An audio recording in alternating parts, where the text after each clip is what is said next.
Pickaxe. Hello and welcome to YOMP! And he's done for today. Thank you for listening. It's all my energy gone. That's it. Roll the music.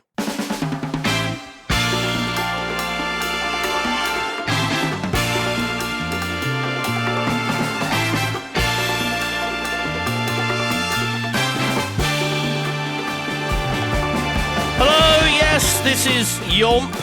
Sorry, YOMPA. Ye Old Movie Podcast, where we discuss films that we randomly select from lists that we've curated of stuff we want to watch and share. I am Simon the Diggy Hole Man, Honeydew Lane, and I am joined by the ever fragrant G-Star Games who smells like cats. What? That's nice, though. Indoor cats. Indoor cats, yeah. All cats smell nice, except Brenda. Except Blen. Oh, sweet little Blen. Thank you, Jesus. Hello, I am G, and today I'm joined by Simon, the Diggy Hole Man. Hello! I'm Simon. I am the Diggy Hole Man, also known as Honeydew. And I am joined by Sophie, aka Booth, who is the most fragrant of all of us. Mm-hmm. This I can attest to. Yes, agreed. I'm so fragrant. Welcome to YOMP, everybody, and today we are discussing films. Ooh, a little bit of a change there. Ooh. It's another G-Star Games pick. No change there. I don't know what's up with this with the dice. I don't know. I'll never Dice know. loves you, baby. It's been like 2 months since we did Who Killed Captain Alex. This is my last pick. What? 2 months? Yeah. It's been a hot minute. What? I shouldn't laugh, but Jesus Christ. Wow, thanks. I'm sorry. It's okay. It's okay. G-Star Games, your pick we watched was The Great Gatsby, a film starring Leonardo DiCaprio, Tobey Maguire, and it's about the 1920s and partying and love. Yes. And it's 2 hours and 22 minutes long. Yes, it is. I didn't remember it being that long. But the thing is, though, I really like this film a lot because I studied the novel in school. Nerd. Oh. We got ourselves a nerd here. Yeah, so you're going to learn. Nerd alert, nerd alert. Nerd alert. You're going to learn, like, I'm going to teach you guys some stuff about this film. Okay. Because I studied the book in school. So when this came out, I was so excited because I loved the book so much, and they'd already done like a version with Robert Redford. Yeah. I don't remember what year that was, but I watched it. I liked it. I thought it was all right. But this was obviously a bit more of a modern take on the Great Gatsby, you know, for the 20th century. And yeah, I think it's pretty good. I like it a lot. But we will get to scores near the end, as we usually would. Oh. I just know Sophie is going to give it like 2. I can already feel it. I can. All right, place your bets, everybody. Okay. Place your bets now!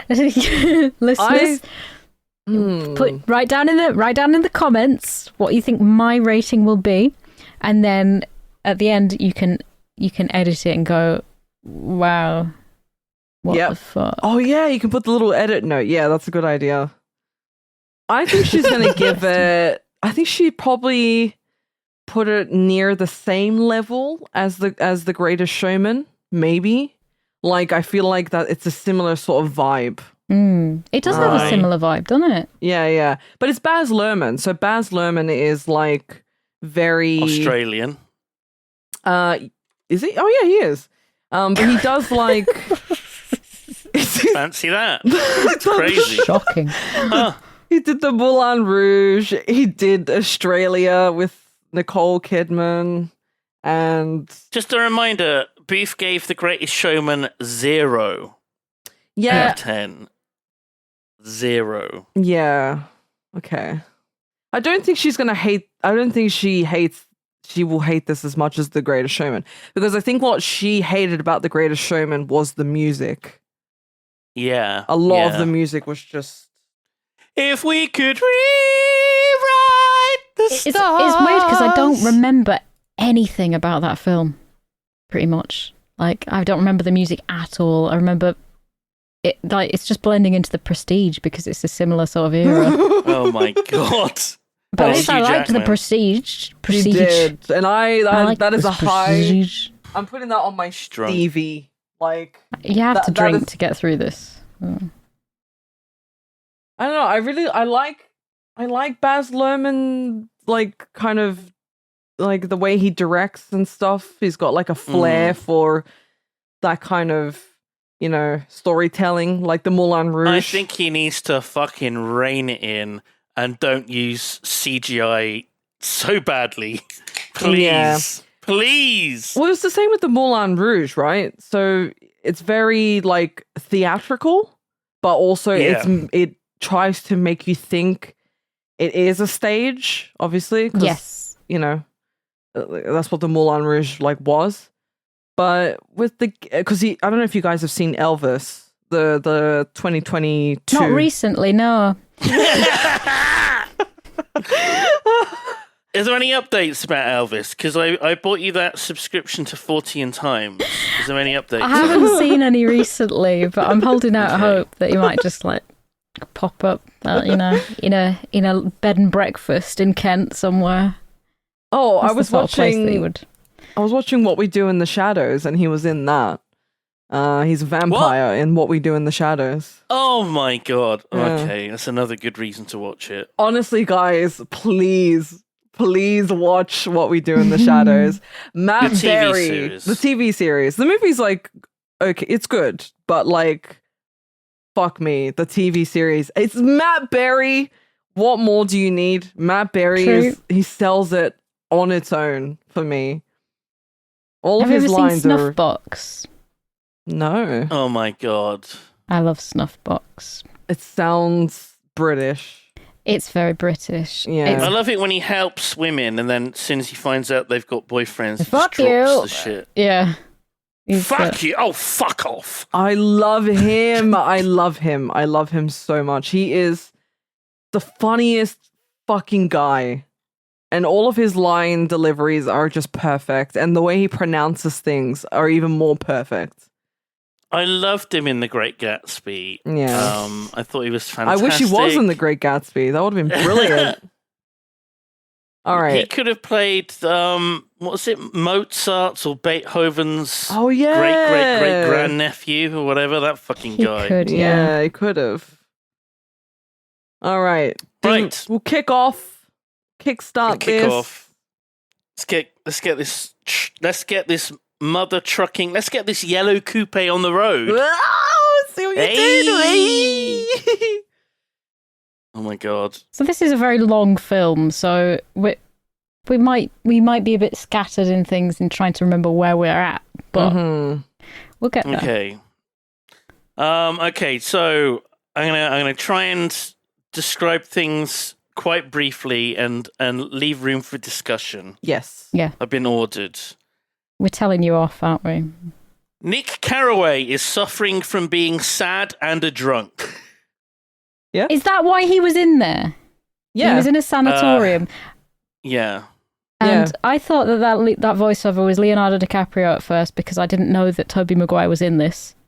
And I thought it was him pretending Voice to be... blindness. I thought it was him Voice pretending to blind? be old, and then I was like, it's Tobey Maguire, and he's not old.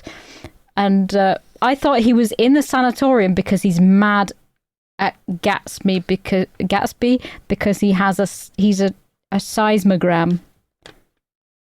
You thought he was mad at Gatsby What? because Gatsby's is That's a what seismogram? The doctor Oh no, he'd explain to. I don't fucking know. I don't know where I got that from. It was a line in the film. He said something about a seismogram. I don't remember this. I don't remember. So this. he's in that. He's in that place where he is because he's sanatorium because he's morbidly alcoholic, which I didn't even know that was a phrase. I didn't even know that was a term. Drink yourself to death. Yeah, so he's morbidly alcoholic. He's an insomniac. He has fits of anger, anxiety, and depression. Right. So I obviously wasn't even paying attention from the start there.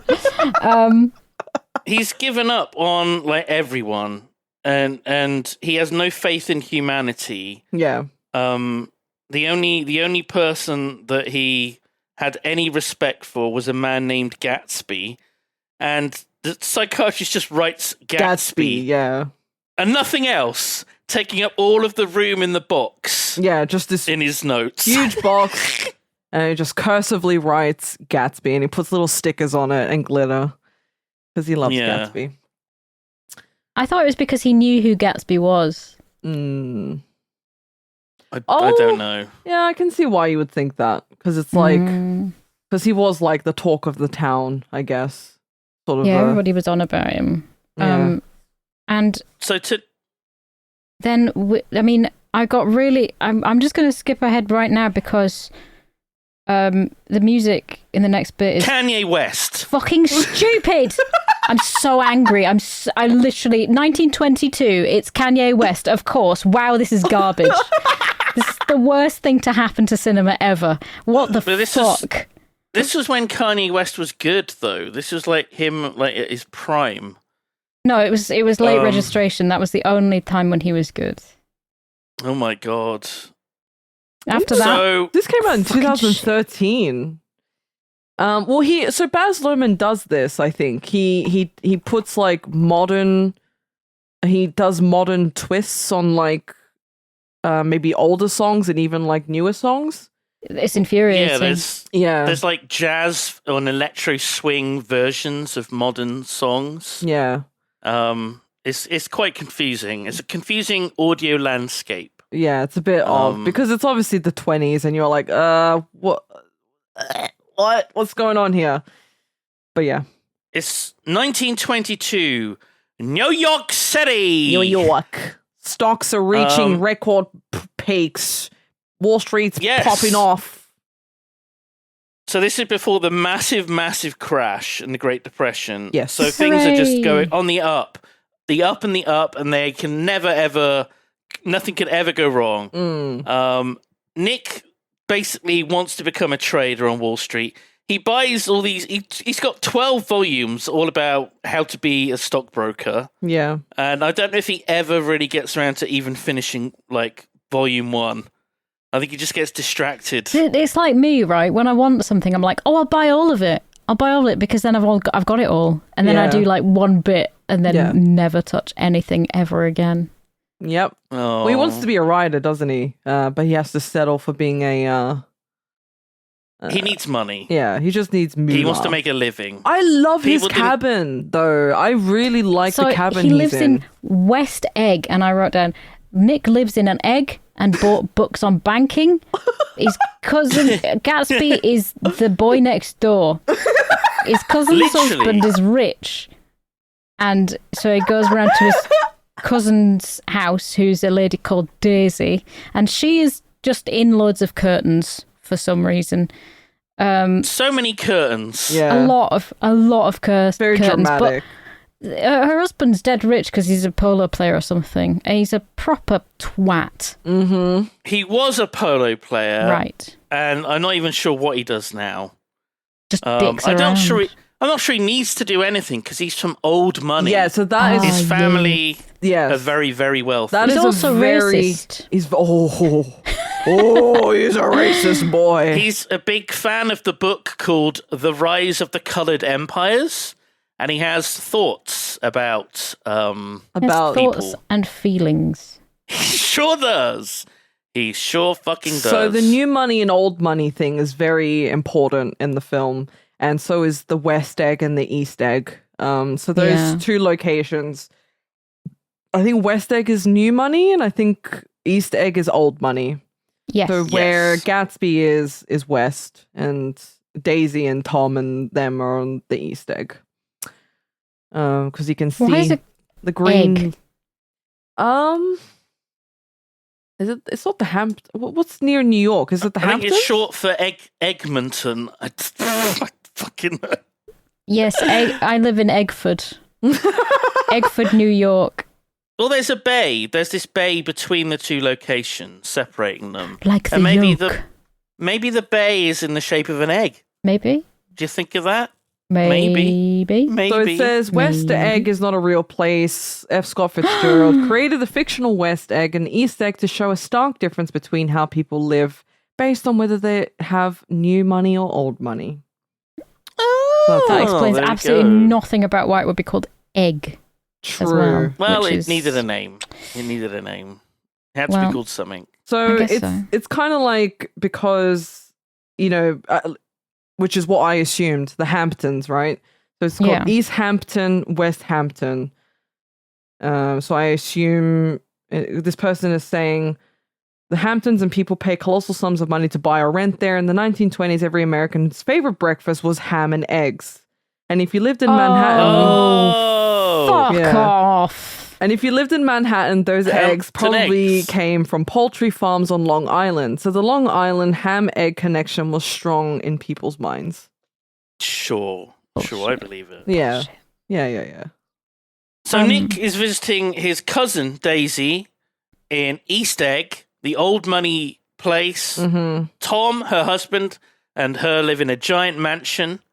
And she's hanging out in a room with her best friend, Jordan, who is a golfer, Yes. a famous, important golfer.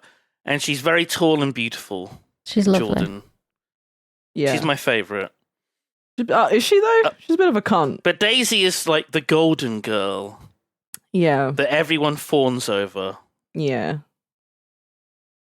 I I don't know who says it. And Jordan, when Nick says that he lives over on West Egg, she responds with, "Oh, you must know Gatsby." And then Daisy goes, "Gatsby?" As though she recognizes the name. As though she's about to come. Oh my god. Literally, yes. She's not wrong. Yeah. Somebody says your life is adorable. I don't remember if it was Daisy or if it was Jordan. And I was just like, it's so fucking condescending.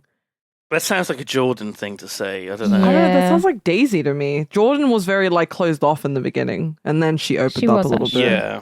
I think Um, it might have been Daisy. We're set up because they have dinner. We're set up to just think that this man, her husband, is it Tom? His name Yeah, Tom. is Yeah. is a proper twat. He's like he's got all of his butlers are basically black people. He smokes cigars at the table. That's rude. He's just smoking cigars at dinner, and it's like you're set up to.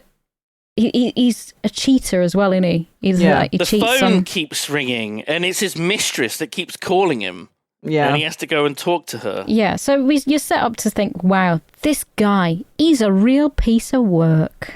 Mm-hmm. I mean, Daisy and Nick go off and have a little walk together outside, and she tells Nick that she's unhappy, and and this I cannot believe. They have a daughter. Oh, Daisy and Tom have a God. daughter, Yeah. Pammy.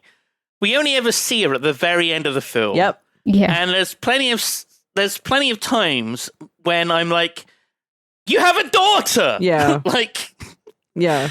but as we go through, it'll be like, what the fuck? But she says, I'm glad it's a girl and I hope she'll be a fool. That's the best thing a girl in this world can be. Yes. A beautiful little fool. It's very And I telling, said, isn't it? sorted. Yeah. I'm very sorted, telling. mate. Yeah, it's so telling about their mentality and like how Yeah. like her perspective on life. And all I kept thinking was, "Oh, you poor thing! You've got all this money and comfort, and like Yeah. like you're so fucking just comfortable in your own little world." But she's just complaining about the dumbest shit ever, and like saying how she's glad that she's got a girl who can also be a dumb little idiot in society. I'm like, yeah. That's how old money is. That's how it is. Well, true. And we also see that on the dock, there's a green light that hangs at the end of the dock. Yes. Huh. That's strange. The green light is symbolic Oh my god. of hope. We can go into that later. Oh, And Jesus. and of money. and of money. And of the American dream. The American I dream. didn't get any of that from the film. Fuck's sake. This stuff is ingrained in my brain from school because it was school, especially if you do English literature. They always tell you to read between the lines and all this bullshit. But yeah, it's symbolic of Daisy, hope, money, the American dream. You know how Gatsby can see her and like sort of almost reach her, but she's always out of reach. That's why he like reaches his hand out. Mm. So yeah. Yeah, we see this. Nick arrives back home on the other side of the bay and he sees Gatsby standing on the dock, just reaching his hand out as though he's trying to grab the green light. Yeah. That's nice. Yeah. We then go back to, we go forward in time to the sanitarium, which is 1929, 7 years later. And Nick is talking to his doctor, and his doctor's trying to persuade him to take up writing and write down his thoughts. Whatever brings you ease, a memory, a thought, a place, write it down. And this is when he starts writing his story of Gatsby. Yeah. And everyone is so fucking obsessed with Gatsby because all throughout the film, and anyone says Gatsby, everyone goes, "Oh, ooh, Gatsby, oh, lovely, Gatsby." Well, he's this strange, mysterious figure. Yeah, because he just throws parties. People attend. He's never actually in the parties himself. So he's just this like very mysterious figure, and nobody's seen him, and everyone just keeps making up rumors about him. But yeah, I'll do this next bit quick. Yeah. So Nick's writing about the Valley of Ashes. So there's a place near New York City where they dump all the spent coal New Jersey that they use to power everything. Do you think it's meant to be New Jersey? Like, what? No, it's a place near New York City. Like, it's just on the outskirts. Kind of like New Well, it Jersey. was. Kind of like New Jersey, yeah. It's been swallowed up by New York now, as it grew. So instead of going to the Yale Club, Tom takes Nick to a garage owned by George, and we meet his wife Myrtle, Fucking love. who is very, very obviously Tom's mistress. Mm-hmm. Like, She sees him and it's almost like she's taking her clothes off right there and then. Yeah. yeah. And he sneakily gives her money and tells her to get on the next train. They have an apartment, a little love nest that they go to. And it's decked out, isn't it? He's furnished it. Well, one of the best things about the movie is the sets look fucking fantastic. Yes. Like they are spot on, absolutely fucking spot on. Beautiful locations. And sitting there very awkwardly is Nick and a miniature schnauzer dog that's now Myrtle's new dog that they just went out and bought. Because she said, "Can we get the dog? Can we get the dog?" Yeah. And Nick is trying not to listen to his cousin's husband fucking his mistress. Yeah. It's pretty fucked. Pretty awkward. He's about to leave because it's really weird. And he opens the door and just a bunch of people walk in, including Myrtle's smoking hot sister. And she explains she went to a party at a place owned by a guy named Gatsby's. She adds the S at the end. Like it's a Wendy's. Apparently he's related to the Kaiser of Germany. It's like his cousin or something. I don't know. And Nick gets drunk for the second time ever in his entire life. Yeah. He went through all of university, went to Yale. He went, only got drunk so once. that's how he knows Tom as well. They went to the same university. But we're being set up that this guy, he's not a drinker. He's not one for partying. He just wants to write. He just wants to get on with life. Yeah. And we watch all these white people partying really hard as Kanye West sings about the plight of black people, comparing the losses that they've experienced to the Holocaust, which I thought was a bit fucking weird, champ. I wrote down, this fucking music, am I in hell? And then everyone gets really fucking pissed, and Tom hits Myrtle. And I'm thinking, right, someone's got to say something, right? Nope. He's even more of a dick now. We realise that, oh yeah, he's actually a massive. Not only is he cheating on his wife, he hits his mistress. Yep. Jesus. I mean, that's the fucking 20s for you. Nick, like, he looks around the city, whatever. It's nice. It's not really relevant. He wakes up at home. He's wearing his underwear, and he's got no idea how he got home. Yeah, literally. And he feels he's being watched by Gatsby. And he receives a letter, an invitation to the party next door. Like an actual invite. And we find out that, you know, nobody gets invited to his parties. People just show up. You're just like, do you want to come along to this party that we're having, that I know this guy that's having? And it's like one of those things where nobody is invited by person, like personally. Everyone gets invited. Everyone goes except me. And I said, actually, I'm glad I don't get invited because this music is awful. What the fuck? There are sometimes, if you go to uni, there's sometimes a group of people that have a house or an apartment or whatever, and that is like the party place. And people do just show up, bring booze, and they party. There's never any arrangement. They never call ahead. They just show up. And everyone does this, and there's a massive party almost every night at this location. If you've experienced this at university, it's like that, but it's Gatsby's massive, massive mansion filled with just overflowing with fucking champagne, people dancing, singing, playing an organ, playing Toccata and a Fugue in D minor by Bach. Like, yeah, everyone just shows up. There's like politicians, there's big people like celebrities, and it's a big mixing pot of just everybody in it. Yeah. And there's fireworks. There's people from Hollywood. There's senators. You know, well, also keep in mind rubs shoulders. that this is the time of prohibition, which is very important because prohibition, you know, it's illegal to go around drinking, selling, buying alcohol. It's, you know, you could go to jail and all that shit. So to have this big party where you can just go and just drink and party, and so that's why everyone's just sort of like flock there all the time because free booze, and the free fact party. that the people that put these laws into place are also there, pretty much, which is exactly very ironic.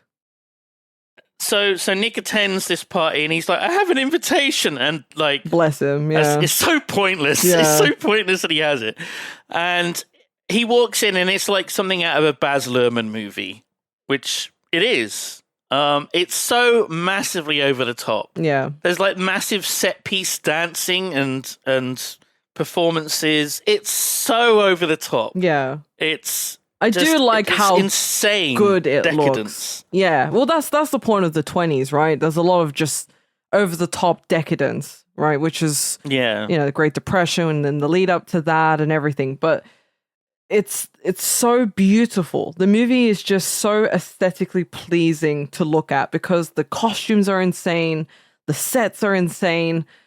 Like, just there's so much. It's just the palette of every set, especially at Gatsby's house, is just wow. He encompasses it really well. It's a bit like Bruce Wayne's house. It is, yeah. Just it's Wayne Manor. I contend the aesthetically pleasing bit because there were so many bits where I was like, "This is CG. This is green screen. I'm just completely taken out of everything by going, what the hell is with the background? Oh, I don't like the CGI. Not enough prostitutes exploding. Yeah. I just honestly, that's real though. You know, that's actual prostitutes exploding. So. Yeah. No, I agree with you on the CGI part. Hate the CGI. I like the sets, as in like aged not great. Yeah, because it was 2013, right? So, but I'm talking about like the actual sets. So whenever there was like someone dancing or we're like looking at a party at Gatsby's house, like if you look at the people's dresses and their hair and oh man, like just like a good amount of detail and very, very nice to look at. But the CGI, I agree. Shit. Ugly. Awful. Horrendous. Nick says that every type of person from New York City attends these parties. And there's music that's constantly playing from, like will.i.am is playing, Kanye was playing earlier, there's JC later. Lots of black artists. Not a single fucking guest there is a black person. Yet the servers and some of the dancers are. So the entertainers and the people serving people are black. Well, that was He says every type of person is in attendance. Well, that was... To be fair, they're in attendance. So. They are, just not in the right way, right? So... It's just extra weird because there's music from black artists that keep playing. And... Well... I mean, it's 1922, in fairness. Yeah, that's just how it... I mean... The conversation about the rise of the colored empires should be a pretty big... Oh my lord. It should be a pretty big indicator for you there. That... Yeah. I mean, they even have a problem. Like, think of it this way. They have a problem with people who are new money. So, yes, they're going to have a problem with people of other, backgrounds and colors. They're fucking... True. White rich assholes. Yeah, there's a great line from Tom much later that, We'll go into that. So Nick asks the barman where he can find Gatsby, and the barman says, I've never seen him. No one has, which I found unlikely. Nick gets drunk, Jordan's there, and Jordan's friends are saying, oh, Gatsby's an ex-German spy. He's the Kaiser's assassin. He killed a man once. He kills for fun. He's richer than God. They say all these weird things. Yeah. It's like nobody really fucking knows who he is. Nick and Jordan wander off together into a library. Jordan jokes, reveals, I'm Gatsby. Ugh. And then a weird old man is just at the top of a ladder or some steps. He's in the library just hanging out there because that's what I do at parties as well. I go and read a book. I'm like, I don't like this. Who the fuck is this guy? Who is he? What's he doing there? Well, he's just sort of trying to find out more about Gatsby. And then I think he said all the books were fake. Is that what he said? That there's nothing in them? Or I don't remember. I don't remember that. He says this house and everything in it are part of an elaborate disguise. Mr. Gatsby doesn't exist. Okay, so... Right. Yeah. It's just a big facade, he's trying to say, Yeah. So there's this mystery over who this Gatsby character is. And Nick has a bit of a... I think he takes Jordan off of a man she was dancing with, and then a man steals her away. Yeah. And he says, rich girls don't marry poor boys. Yep. Yeah, that's pretty much the whole line of this whole fucking film. That's the film. Yeah. That's the film. Just that one line is the film. Yeah. There's someone who's got a drink on a tray or something, and he's got a very distinctive ring he's wearing. And he says to Nick, you look familiar. Maybe we were in the war together. And they go, oh, I was in this battalion. And he's like, oh, I was in this battalion. And then he reveals, I'm Gatsby. And then he does the famous toast as Rhapsody in Blue plays. Yeah, the gif everyone's seen on the internet. All the fireworks going off behind him. And it's Leonardo DiCaprio as Gatsby, Jay Gatsby, raising a glass in a toast. And Nick is just transfixed by him. Yep. As everybody we all is. Are. Everybody loves this man, and I don't know why, because... Most people don't even fucking know him. He looks like a gammon as well. I was sitting there the whole way through this film going, wow, he's got a face like boiled ham. Oh my God! You can't say that about Leonardo DiCaprio. I can. He's really not the greatest person. It's not a boiled ham, it's gabagool. Gabagool! Oh my God. Gatsby welcomes Nick like he's an old friend, and he keeps calling him Old Sport. Mm-hmm. And invites him on a trip on his hydroplane. And I thought that would be an important thing, the hydroplane. Me too. It isn't at all. No, the whole point of the way, and this will be skipping ahead, but whatever, I don't care. The whole point of the way he treats Nick, come on my hydroplane, let's go on the jet skis, and let's go here, let's go there, and I'll do You're this. my new best friend. Because he's buttering him up. He's buttering him up because usually his relationships and his interactions with people is very transactional. And even the whole tea party situation, he's like, "Oh, I'll do this, I'll do that," and Nick is like, "It's a favor. It's a favor. Calm down. Like, I will do this for you. You do not have to give me anything." Or so does he know that he's Daisy's cousin? He knows. Yeah, he knows. Yeah, he knows the does. whole time because that's why he That's knew why he that he invited knew Daisy Yeah. because he saw him at some point, and that's the whole reason of getting to know him properly. Yeah, which is why I got the formal invitation, and Because this, it's the only way of getting him around this person who does not party next door. yeah, It's quite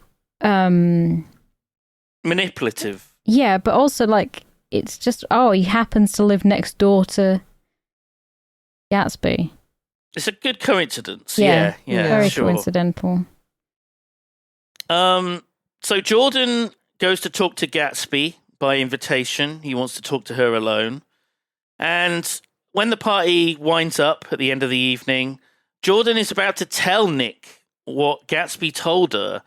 But like some Chad whisks her away. but she's being such an annoying bitch about the whole thing. She's like, I just had the best.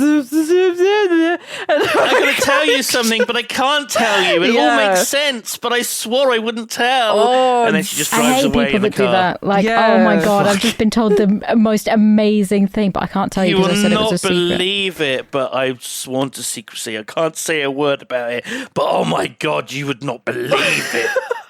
So I strangled. It's so true. I'm just like, shut up and fucking drive away, you annoying cow. But yeah. We fast forward in time. There's been a few more parties. Nick's gone off in the hydroplane. We don't see that, sadly. But Nick realizes that even though he's been spending all this time in Gatsby's presence, he still doesn't know anything about him. And then Nick is just sort of chilling out at home, and suddenly he hears the roar of a car. Gatsby just zooms past, parks up, and invites Nick out to lunch. And he drives away in this yellow coupe. He drives like a fucking maniac. I hate this like scene. an insane person. I hate this scene because it's so weird to look at because it's all CG and it's all fake. It And looks terrible, doesn't it? It The looks CG. bad. It's and I know that it's intense. stylistically that's probably his choice as well to make it so that it looks fake because it's like taken from he does a lot of stage show stuff like you said, but at the same time I'm thinking fuck off. Yeah, it's a bit, it's intense for not, I don't really know why it's so intense. It's very intense. Baz Luhrmann. But I Yeah, know that That's it's why. part because he has a conversation with Nick in the car that is also equally intense. He's talking to him and he's telling him, he's like, "You don't know anything about me. I've realized I've never told you anything about me. So here's my entire life story." And While it's I'm like driving, a like, rehearsed. Yeah. It's like, It's a script he's reading off of, basically. and it's like he went to Oxford, he went to the war, he did this and this and this. He's a fucking amazing person. Everybody loves him. He's And the only surviving member of a wealthy family from the Midwest. Yep. He's stayed in every capital city of Europe. He collected rubies, hunted big game, and I was like, "What, in Europe? He hunted big." listen, you know this stuff, but Nick doesn't know this stuff. Nobody else knows this good stuff. point. Like nobody knows enough to question the plot holes, the holes in his story. Yeah. It's clearly nonsense. He clearly has created a story about himself that he tells people. but it is pretty transparent that that's what he's doing.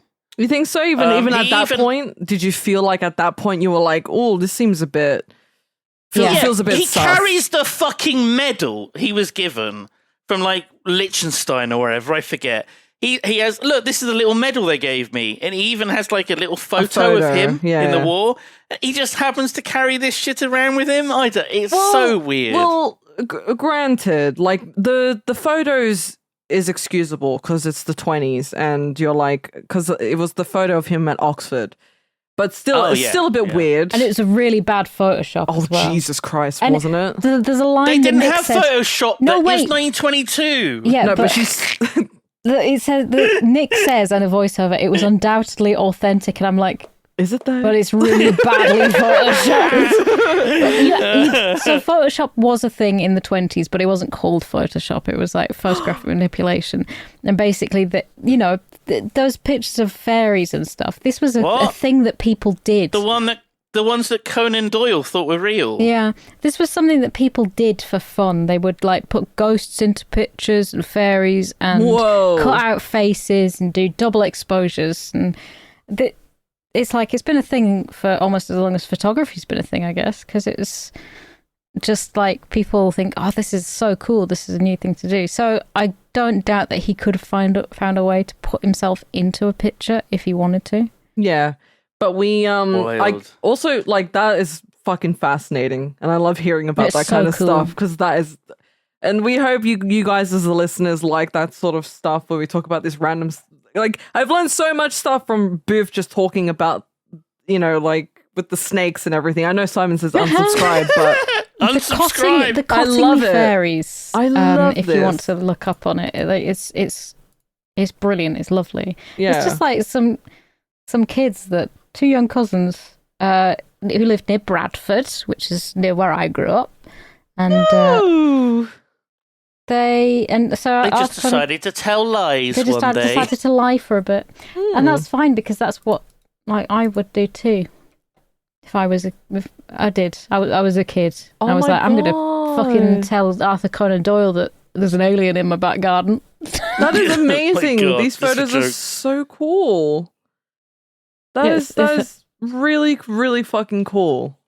So this was 1917 that the main picture. But that was possible. Yeah, so that sort of thing. They were doing that in the. Well, he's a man of like, man of money and means, and he knows a lot of dodgy individuals. So it could have very well have been doctored. Exactly. But we do find out about the Oxford thing later on. That does get kind of explained. What he reveals. Yeah. We still don't know if that's even true. Well, there's a lot about, and I'll get into it later, but the unreliable narrator. It's a very big thing about this whole novel and obviously how it's translated into the movie. So Nick is deemed an unreliable narrator for many reasons. Yes. He's got very... I mean, one of the things is anything that Gatsby tells him, he just accepts as true. Yes, but also he's not omniscient. He can't see everything. He's not everywhere at once, at all times. So him narrating and him telling his like sequence of events, that's just from his perspective, right? So, if it was someone else's perspective, the story might have been a bit different. And he obscures the truth. He's also an alcoholic. And he was drinking, exactly. True. So, but yeah, he's not a reliable narrator. So whatever Gatsby has told him and then whatever Nick is relaying to the audience, gotta question it. But yeah. They're driving along. Nick is being taken to lunch by Gatsby, and he's going to meet with Gatsby's business partner, Maya Wolfsheim, who will basically confirm that everything Gatsby's told him is true. Mm-hmm. A cop tries to pull them over, but Gatsby shows him a business card and he lets them go. Yeah. Oh, I'm sorry, Mr. Gatsby. It was just a Monopoly card that said "Get out of jail free." Oh my God! Carry on, sir. Carry on as you were. Drive like a maniac. They arrive at a barber shop, but it's a cover for a speakeasy that's underneath. Well, Maya was getting a haircut, so, you know, two birds, one stone. It's Maya as in the Jewish name, not Maya with the A's. It's the E's. Maya. Oh my god. Why would you bring back that? I'm sorry. So basically, the only reason that Nick is there is Gatsby wants him to invite him. No, it's very weird, isn't it? Because Gatsby wants Nick to invite him to tea with Daisy, but his plan is to tell Nick to go and have tea with Jordan so that Jordan can tell him that Gatsby wants Nick to... Yeah. What? Are you sure? Yeah. He invites Nick and he says, I want you to do something for me and Jordan's going to tell you what it is. And then that's it. I didn't even catch on. He couldn't tell him outright. Yeah. So Gatsby has invited Nick out to lunch so that he can tell Nick to go and have tea with Jordan. And when Nick goes and has tea with Jordan, Jordan tells him that Gatsby wants Nick to invite Gatsby and Daisy to tea. I think he's if you're explaining it like it is nonsense, but if you're explaining it like that, he's probably thinking Daisy's mates with Jordan. Jordan knows Nick. Like he's adding levels of like authenticity to like the situation, and he's trying to make it like a plausible thing to happen by getting other people involved. Sure. Who know all the people involved. I don't know. Stupid fucking bullshit. Yeah. Jordan does reveal to Nick that she did meet Gatsby 5 years ago, and Gatsby and Daisy were very much in love before he was sent off to the war, the Great War. And when the war ended, Gatsby didn't return. Daisy waited and waited, but then eventually Tom came along with a string of pearls that's worth $350,000, which is over $5 million today. I was gonna fucking say, like, that's an extortionate amount for the 20s, right? Because I didn't even look up in today's value, but $350K in the 20s.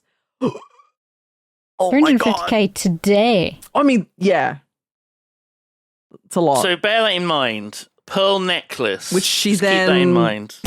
You know. Okay. Thinking about giving her a pearl necklace now. So Daisy accepts Tom's proposal, which I suppose was done with the pearl necklace rather than a ring.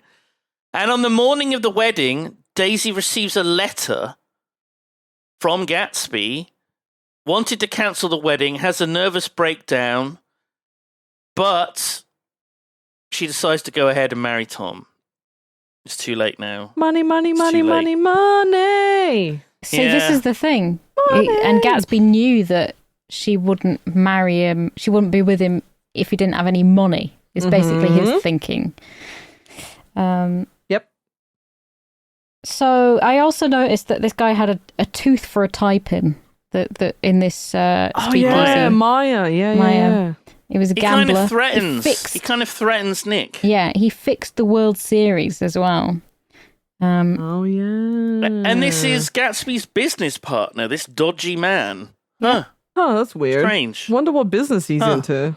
And I wrote down, boring story about golf shoes and how Gatsby went to green screen war while Daisy got married. Green screen. He basically threw these parties to try and get Daisy to wander in. Yep. Because that's how parties worked back then. And then I wrote down 1 hour 33 minutes left. Sigh. Jesus. Nick agrees to ask Daisy for nothing in return, and that's a shocker because like Simon said, everything is transactional. And but he wants to do his garden up nice. Nick arrives back home. That's the important bit. Nick is now back home after the lunch. Apparently, that's the important bit, that he goes home. Well, it's just a bit weird that, like, when did this happen and where did this happen? Anything happens, honestly. But yeah, Gatsby does basically offer a job that maybe it's something lucrative and somewhat confidential, which, but Nick doesn't want to get involved in that. Well, he tries to offer him like a job. He's like, you don't make a lot of money, do you fucking peasant? So here's a job, or here's something that you can make a little money on the side. Oh, you don't want that? Okay, let's go to a swim. Let's go for a swim. Oh, you want to go to Coney Island? Maybe you want to, like, just inviting him. You want me to suck your dick? You want me to suck your dick? Oh my God. Please invite Daisy to tea. Please, I'm begging you, please. Please. But they also bump into Tom, which is important at this place as well. And I thought that he was just angry because Nick had friends, because I've never seen this. I thought he was like, I don't want you to have any other friends but me. Yeah. Oh yeah, Gatsby just he lowers his face like he's trying to hide himself from Tom. Yeah, And then he doesn't leaves. want to. He immediately just walks off. He just fucks off. Oh, shit. Yeah. But he's like, all right, we'll do this. We'll fucking do this. We'll get you to tea. But he does do his garden up dead fucking fancy for him. He wants to sort. Nice. He wants to sort out Nick's garden. Yeah. Bejazzles that because garden. it is absolute bullshit. Is his garden? It's nice. I like it. It's overgrown, but he does it all fancy. There's lots of people, and I wrote down he's listening to Beyonce while he does that. Yeah, it's a jazz version of Crazy in Love. Which is just something else. Sophie loves that song. I do. And he's got all these massive cakes and loads of tea, and the house is filled with flowers. And it's ridiculous. Hundreds and hundreds of flowers everywhere. Thousands. I do like how they do up the garden. Like, he does make it nice. Well, they make it nice. They make like a path, and they But it fucking rains. It fucking rains. Yeah, I like it. Spend any time in there. But I thought it was very sweet that Nick actually bought cakes. He went and he got his own little cakes. He thought that he was going to have to. It was going to be a very low key tea. Well, that was nice of him. He's got his little tiny thing of cakes. It was pretty cute. And Gatsby just brings like a feast. Yeah. Yeah. And he's getting really impatient of waiting for Daisy because it's 4:00 and nobody goes to tea at 4:00 or something. Yeah. She's not coming. She's not coming, but he's like, just wait, fucking chill out, man. He's so nervous. My God. And Daisy is like, when she does show up, she's like, holy shit, this, wow, I didn't expect this. And you're thinking, she's seeing Gatsby there. But no, he's fucked off. She's got just like, why the fuck have you got all these flowers here, Nick? You're my cousin. Why are you in love with me? That's my favorite line. Oh, he is in love with me. I'm like, that's your cousin, you crazy bitch. Yeah, but my favorite line is, did you ransack a greenhouse? Yeah. No, and also when he said, like, I don't remember who says it. One of them says, should we get more flowers? I think Nick says it. As if to say, like, bro, like, please, there's a lot going on in here. There's so much. So yeah, he's fucked off. So Daisy thinks this is all, Nick has done all of this for her. Yeah. She thinks that her cousin is obsessed with her and in love with her. Yep. But then there's a knock at the door and Gatsby's there soaking wet. He ran away, but he came back. He held his nerve. And we have the awkward reuniting. I wrote down here, my eyes hurt. Gatsby fiddles with a clock on the mantelpiece and breaks it. And I said, I'm sure it's meant to be funny / endearing, but I was just angry at this point. No, okay, here we go. All right. Go on. It's symbolic. The clock is symbolic. He breaks it and it stops time. And it's like symbolic of him living in the past. Living in the past with Daisy. Because he keeps... I get it. Do you get it? If I could turn back time. It's because he's like, because the clock is working. And then he knocks it over and it breaks. And he's like, get someone to fix it for you. But yeah, it's super symbolic of him just like stuck in the past. He just keeps wanting to like make things the way they should have been like 5 years ago or however long. But yeah. But she's moved on. She's married. She's got a child. They won't look at each other. Can't wander back into someone's life like that. Except he does. Nick leaves. He goes and hides under a tree and... They're talking for ages, apparently. So Nick's just, like, outside. He's left them to it. And he comes back and he can't get them out of the house. He can't get them fucking out. Yeah. Well, I like one of the awkward lines of him saying, or I think she said, like, it had been a certain amount of time since they'd last seen each other, and then Gatsby's like, 5 years next November. And I'm like, ugh. Oh, Jesus. Don't, dude. Like... And when the rain stops, Daisy realizes that she can see her house across the bay. Oh, And crazy that, isn't it? Isn't that weird? Isn't that weird? And Gatsby just lives right next door, and he has the same view. Huh. That's weird. That's weird. Gatsby takes Daisy on a tour of his modest, unassuming home. Which has French gates, 6,000 oranges, and an entire church, I wrote down. He has those gates from Normandy. Yeah, some French gates. Then I wrote that he has a whole fucking garage for making orange juice. He does, doesn't he? So silly. I forgot about that. You would not believe the amount of shirts he owns as well. Oh. My God. Yeah. He just starts throwing shirts at her. He throws these shirts down at her. He's up on like a balcony just tossing shirts, every colour of the rainbow. She just collapses under a pile of shirts. Oh, she's such a fucking cringe little bitch. I hate her. I fucking can't stand Daisy. She's the worst. She's the worst. But she's like, oh my God, it's so grand. Jay, oh my God, the shirts are so beautiful. Jesus. And Gatsby shows off that he's basically a stalker. He was so proud of it as well, wasn't he? He points out, like, from the balcony or through the window, if it wasn't for the mist, we wouldn't have seen the green light. You know, the green light that's on the dock at the end of your where you live. And also, I've got these volumes of all these newspaper clippings about you and all these letters from you that I received during the war. I kept all of them. Look at all these newspaper clippings all about you. Look, that's your photo. Look, that's you. Look, that's you getting undressed. Look. I wrote down a prediction here, by the way, because right. I know nothing about the great Gatsby. I wrote down, Tom will kill her and Gats be sad. Then I don't know. Gats be sad. More story. There has to be story. And then how is it suddenly autumn? Yeah. Oh, fucking hell. I've made a couple of predictions all the way through this. I love this. I love That's good. You got to keep yourself involved. I've got to keep myself when you're entertained watching it. somehow. Yeah. Gatsby gets a phone call from someone in Chicago, and he hisses angrily down the phone, and we hear him talk in a way that we've never heard him before, and it's kind of weird. Yeah. He's just being like a real hard ass to this person on the phone. Mm-hmm. So we show this is like how he does business with people, and it's a bit different from him like laughing and throwing shirts and showing his orange juice making machine. The charm is gone. Yeah. Just for that moment.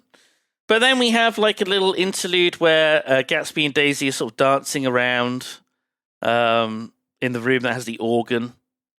And then Nick's kind of sad. He says kind of sadly, if only it had been enough for Gatsby just to hold Daisy, but he had a grand vision for his life and Daisy's part in it.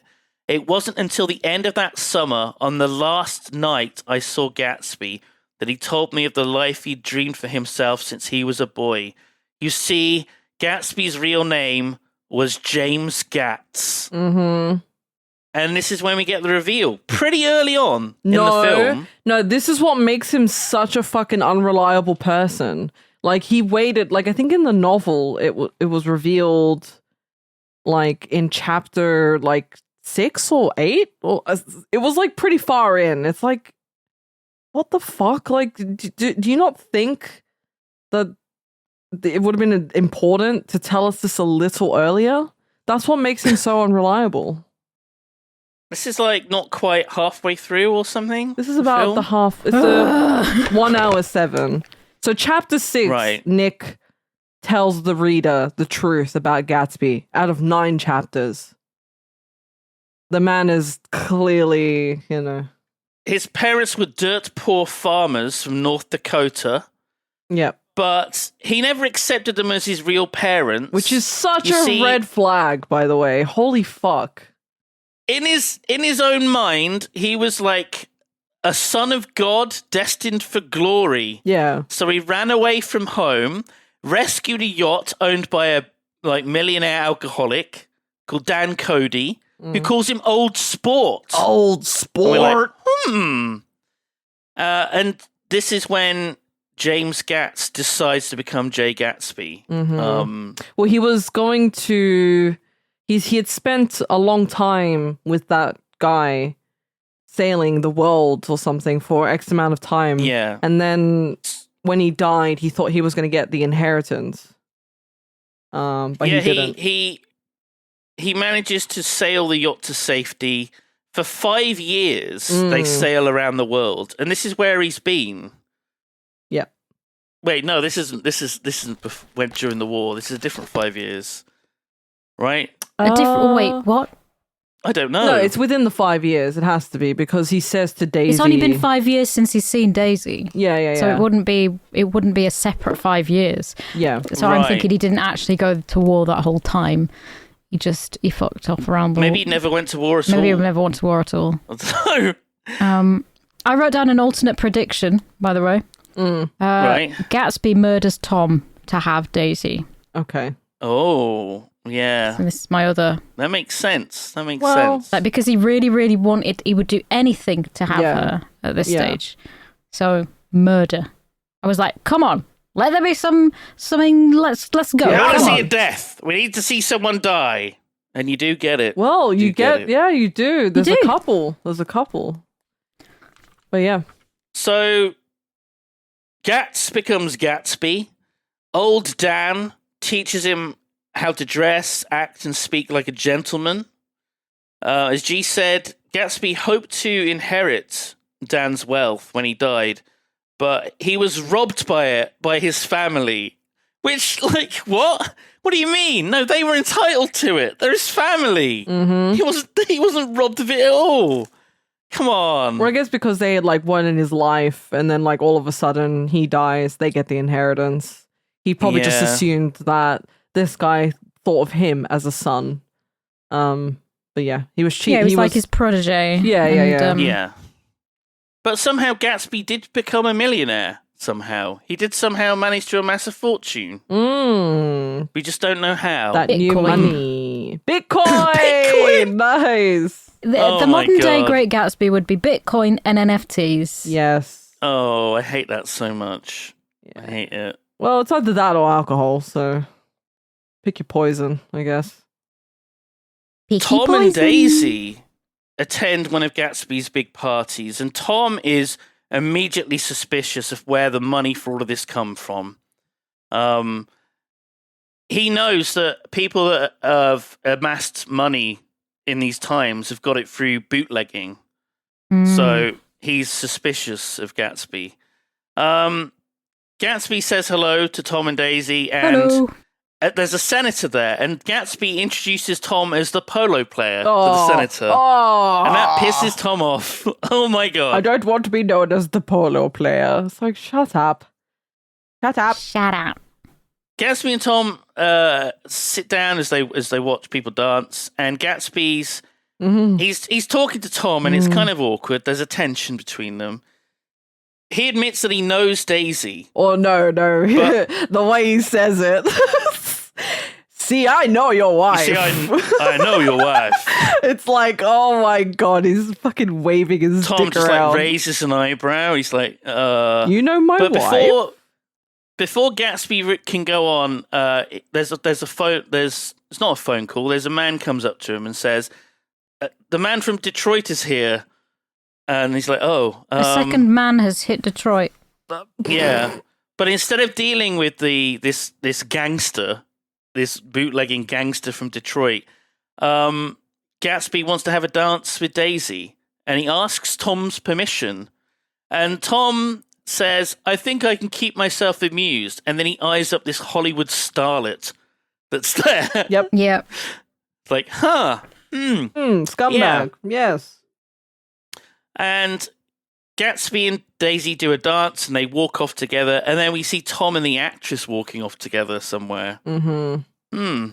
Weird. Gatsby and Daisy go for a walk in the gardens and they have a smooch. They have a smooch against a tree. Oh. It's CGI background again. It's really fucking weird. And then Tom is drunk and suspicious. Obviously, he's either had it off with an actress or he didn't manage, and that's why he's really like quite pissy. And Mr. Slagle is emosh. I wrote down. Mr. Slagle, he's the gangster from Detroit. He's causing a bit of a scene. He's emosh. Tom's hair is all like mussed up. It's all... So he's definitely been doing something with that actress. He's been having a go, hasn't he? He's been having a go. Daisy says to Gatsby that she wants to elope. She just wants to leave everything behind. She just wants to run away and just He is start not over happy with that sentiment, though. He really doesn't want it. Gatsby wants her to do the honourable thing, to tell Tom that she's leaving him, to get a divorce, and then marry Gatsby. And he's crying because Gatsby is crying because she doesn't like his stuff? ?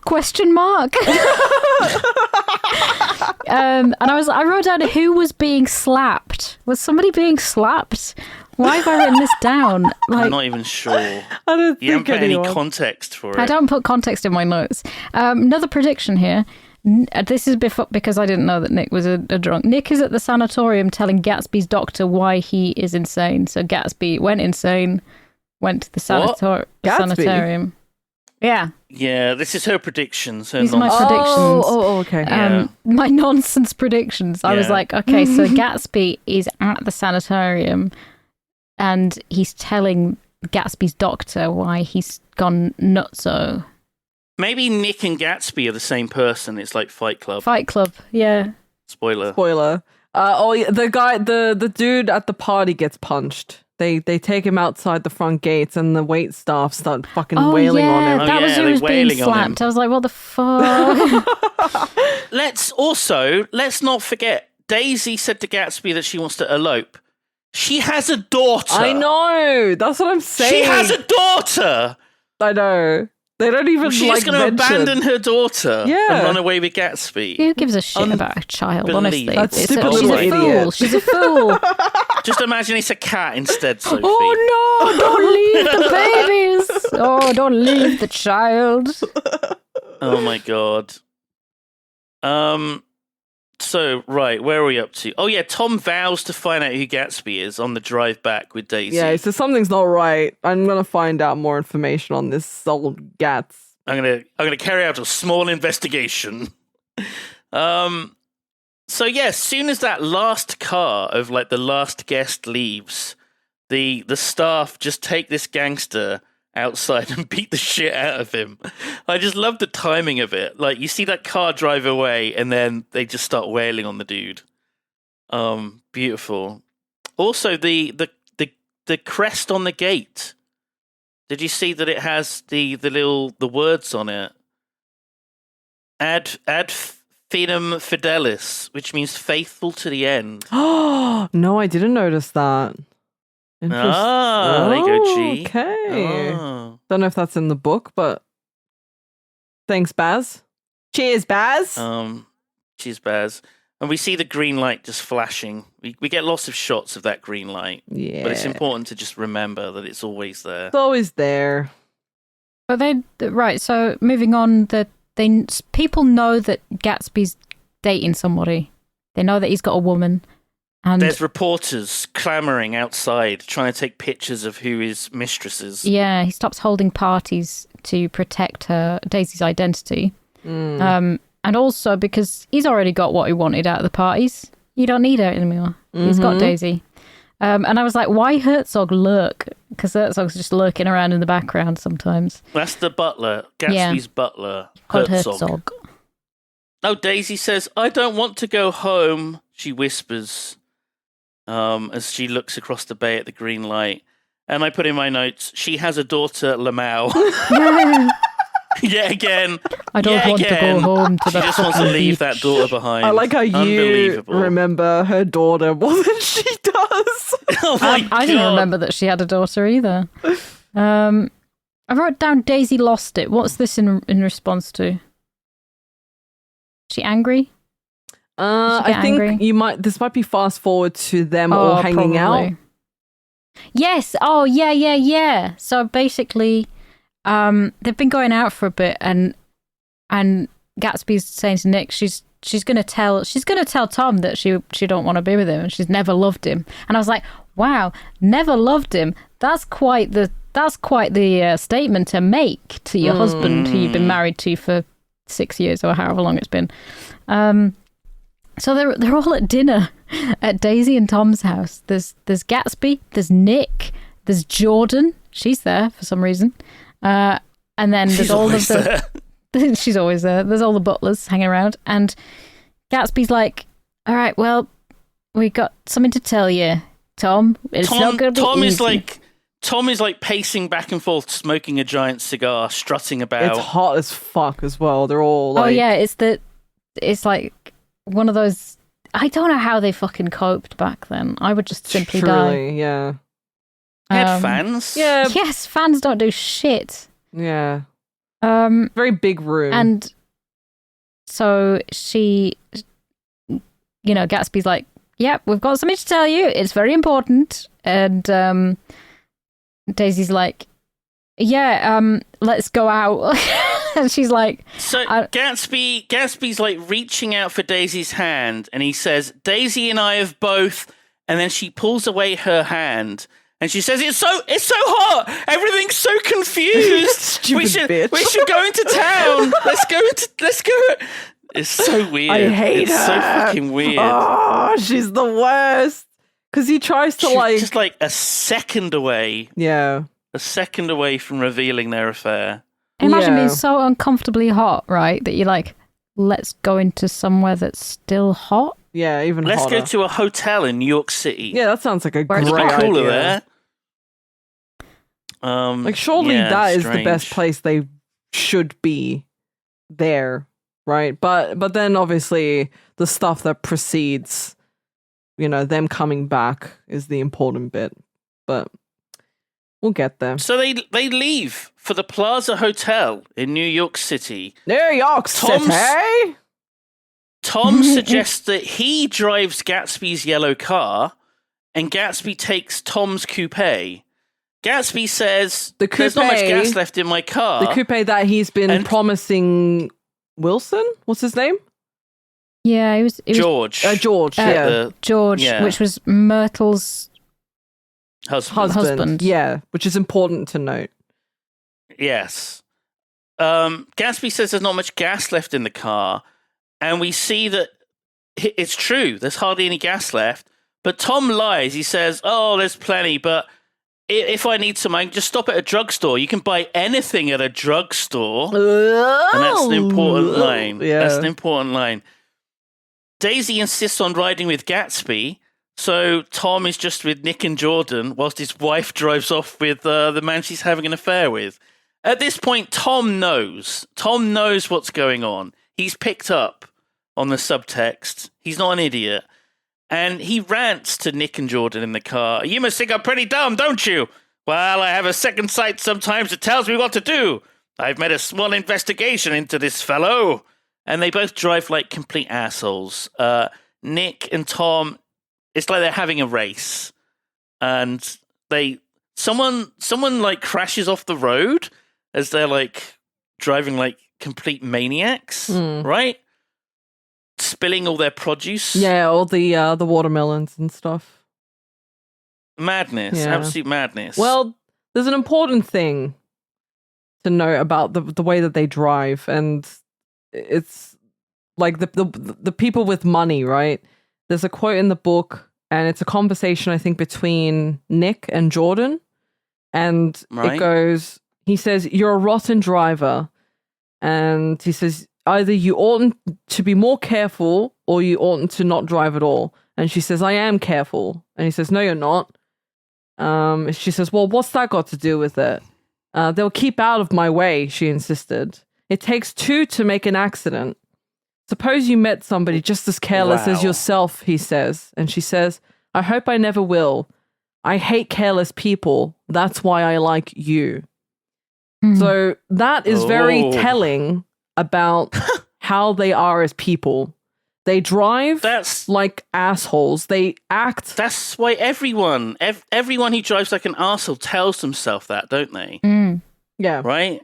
Well, probably. Like it's That's very their reasoning. It's reflective of the way they act in real life, though. They act carelessly and very reckless. They're very reckless with people's lives. They leave a path of destruction, and they just expect everyone else to be careful. They expect everyone else to play by the rules. So long as everyone else is playing by the rules, they can act however they want. So, I thought that was very important to note. Good insight. Good insight, G-Star Games. School actually did good for her. It did. This one. It did. She did. She learned something. I did. She learned it. I learned good. Didn't learn anything about where babies came from, Nope. but she learned that. I learned this, So though. That's something. Tom stops at George's garage. George looks fucking dreadful. He's come down with something, and he desperately needs money because him and his wife are going to move out west. And of course, this is fucking news to Tom. We hear the narrator, Nick, saying that Tom feels the panic start to rise as he's on the verge of losing both his wife and his mistress. Yeah, very funny, to be honest. Ew. It's true, though. Tom just tosses money on the ground to pay for the gas and drives off just as Gatsby overtakes him. But just bear in mind, the yellow car, who's driving the yellow car at this point? Gatsby. Is this a test? It's Gatsby. Are we paying attention? Yeah. It was Gatsby. Tom is driving the yellow car. Yeah. Tom is in Gatsby's car. Tom is in at this Gatsby's point. car, and Myrtle and George have seen that he pulls Yes. up in that particular car. Exactly. So Myrtle associates yellow car with Tom. Okay? Just keep that in mind. Right. Yes. Sorry. Yep. Gotcha. We're at the Hotel Plaza, which is a really weird name for a hotel, right? The Hotel Plaza. Yes. Yeah, it's a little odd. A server is hacking away at a giant block of ice. It's a real hot day. Daisy says, "Open another window." Nick says, "There aren't any more." And then Daisy says, "Then telephone for an axe." This is how rich people think, isn't it? Yeah. Sure. However, this is also how I respond to heat. I'm just like, right, if there was no The escape movie. here, if there's no escape, I need an axe to get out. I will find any escape I can. Nice Oh my reference, God. Simon. So, thank you. Tensions are getting a little bit high. It's very warm. Everyone's feeling a bit stressed. And things are about to get fucking worse. Tom calls out Gatsby for using old sport so often. That's a funny like little he's phrase. He's forcing affectation in his speech. And he also asks Gatsby about, his time at Oxford. Gatsby admits that he was only there for 5 months, as it was an opportunity given to officers after the war. Which, what? What does that mean? Yeah. Sounds nonsense. But Tom has another question. What kind of row are you trying to cause in my house anyhow? And Daisy's defending him. She's like, he's not causing a row. You're causing a row. Have some self-control. I suppose the latest thing is to sit back and let Mr. Nobody from nowhere make love to your wife. It's all fucking kicking off. Next thing you'll know, we'll throw everything overboard and we'll have intermarriage between black and white. Oh, it's always back to that, isn't it? Fucking hell. This motherfucker. Tom, Jesus Christ. And Gatsby interjects, your wife doesn't love you. She's never loved you. She never loved you. Yeah.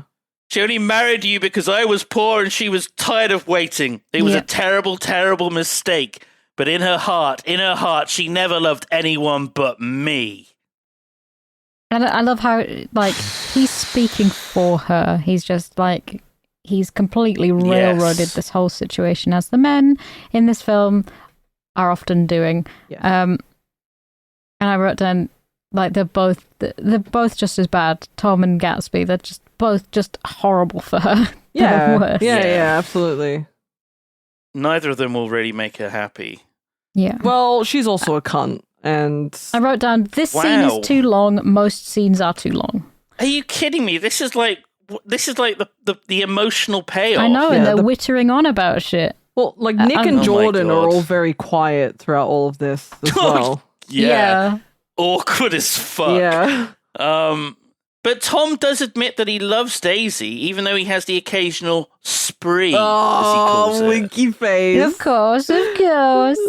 Cheeky spree.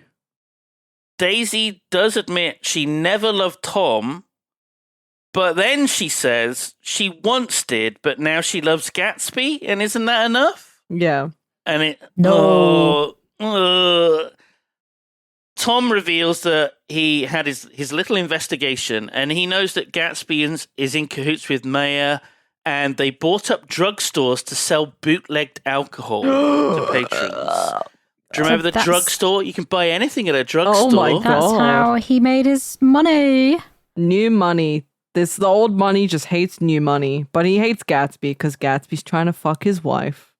And I has wrote fucked down his wife. 40 minutes to go. I tried to write that down. It can't make the noise very well. Gatsby Use. angry, so Daisy upset.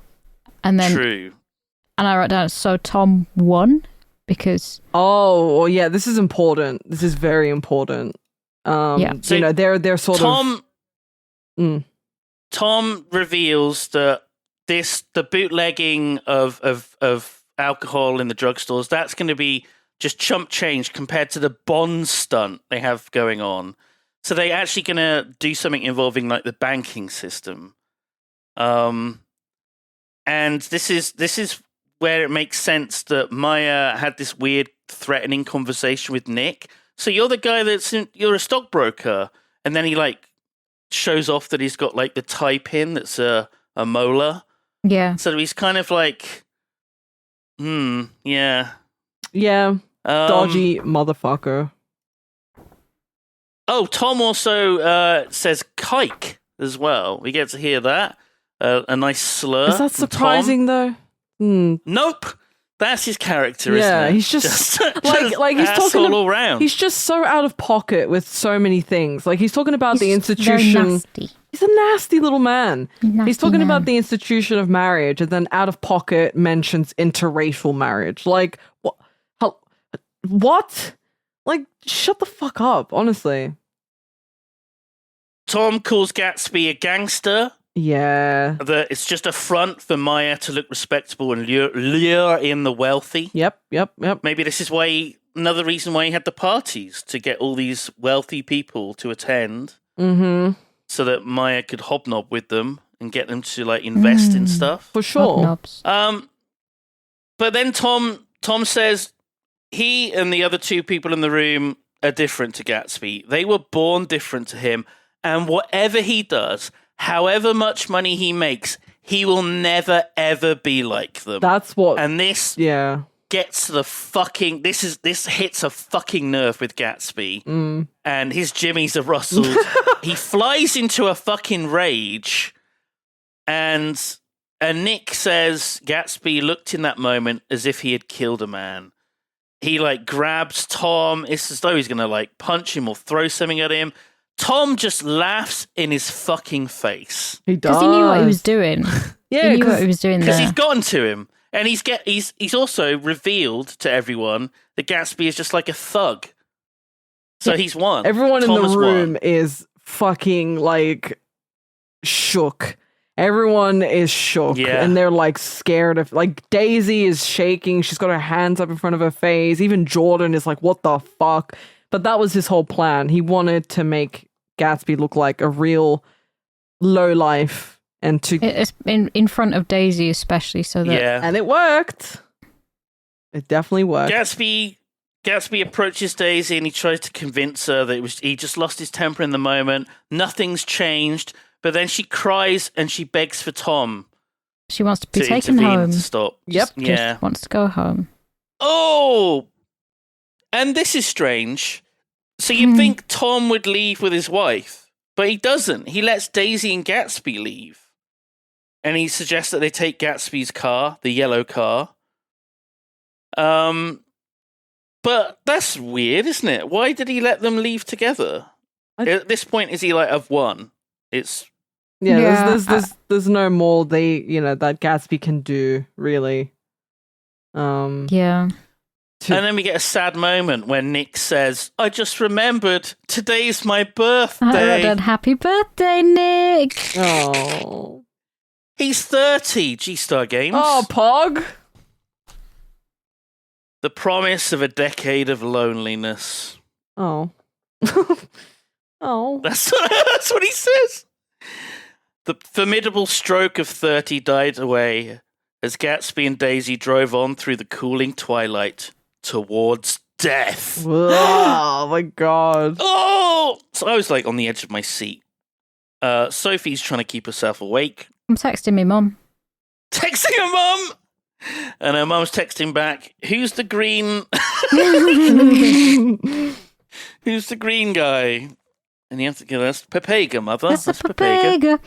No, I was getting a little like I was interested because there was not a lot of film left, so something's gonna happen. Well, she was also interested in she was like, oh, something's gonna lead to like a murder at this point, right? Because it seemed very intense. Something had to happen. Yeah. Oh. And it does. George, remember George at the garage? I remember George. An argument. He's having an argument with his wife, Myrtle, Tom's mistress. Where'd you get these fucking pearls? Yeah, he's grabbing the pearl necklace. He's like, where'd you get these from? She hits George and runs outside, sees Gatsby's yellow car that Tom was driving earlier. She assumes Tom is behind the wheel, runs out in front of it, and gets fucking run down. Yep. She goes flying over the windscreen in slow motion. Get a very long shot of that, don't you? It's like slow motion all over the place. I hated it. Flying around. Gonna be honest. It's really fakey, The sort of like eyes, crappy. The eyes are looking at it, that billboard, which is sort of the cover for the book. Got the big eyes and the acid tears. Yeah. But yeah, so she runs out, and I put rest in peace, Myrtle. You will not be missed, because I fucking hate Myrtle. Damn. I don't. Everyone in this fucking story is unlikable. All right. True. Jeez. Like Nick is okay, but even then, that's a bit of a stretch. Like he doesn't do anything. He's just a fucking guy. he's a passenger. He's literally a passenger. He's a tourist in this whole situation. He's Anyway, everybody comes and gawps at the corpse. Gawps at the corpse. Because the yellow car just races off. It just goes. Gatsby and Daisy just leave. As soon as she's hit by that car, that's it. Gone. Just It's a hit and drives run. off, yeah. It's a hit and run. So everybody comes to look at this woman's corpse. And obviously, Tom, sad. Nick and Jordan are there. To also look at the Importantly. corpse. Yeah, because they were like, It's oh, we cool. want to stop. We won't be long. We'll stop just for a minute. Like, go check it out. See what happened. But yeah. Tom sees that George is weeping as he holds the necklace. Ooh. He then approaches the body covered with a sheet, pulls it back to reveal that it's Myrtle. And throws up all over her. He doesn't do that. I was just thinking it'd be funny. There's the cop that says it was a hit and run. A witness, and then a witness says, "Yeah, it was a yellow car. It was a yellow car." And George is like, Wait a minute. "A yellow car." He saw Tom driving a yellow car earlier that day, but before he says it, George is like, "It was Gatsby. Gatsby was driving it. You can see my car outside. It's the blue one." Yeah. And the cop is like, "What? You got a blue car, not a yellow one?" He's like, "Yes, blue car." Okay, not the perp. And then the policeman goes, a real mystery on our hands. Not yellow car, blue car. Blue car. I look for yellow. Me punch one yellow car. So Tom is saying to George, "Yeah, Gatsby was driving the yellow car. Gatsby, yeah, I think that's where your wife got the pearls from. Something ought to be done about a fella like that. Yep. And he's crying over the corpse. And he has a hug. He gives him a hug. He's straddling him, trying to calm him down. Get him a drink. That yellow car was mine. It was mine. Someone says... So Tom has very much planted the seed of Gatsby killing George's wife. Yes. Hopefully he hasn't got a gun or anything. That'd be in America? No chance. Unheard of. Second Amendment, baby! Tom drives back to the mansion. Nick refuses to enter. At this point, Nick is just done. He's had enough of everyone, he says to Jordan. And Nick sees sneaking around outside the mansion is Gatsby. Skulking in the shadows. And Nick's like, don't you realize you killed a woman? The woman you ran down's dead. But then Gatsby admits that he wasn't the one driving, it was Daisy. Well, no, he didn't admit. He was trying to cover for her, even to that very moment, but he slipped. And he said, it was my fault, it was my fault. She rushed out at us as if she was trying to speak to us. And it happened so quickly, I tried to turn.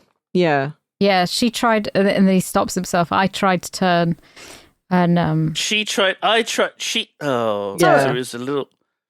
Gee, if you will correct me if I'm wrong. As soon as they set off driving, Daisy was driving.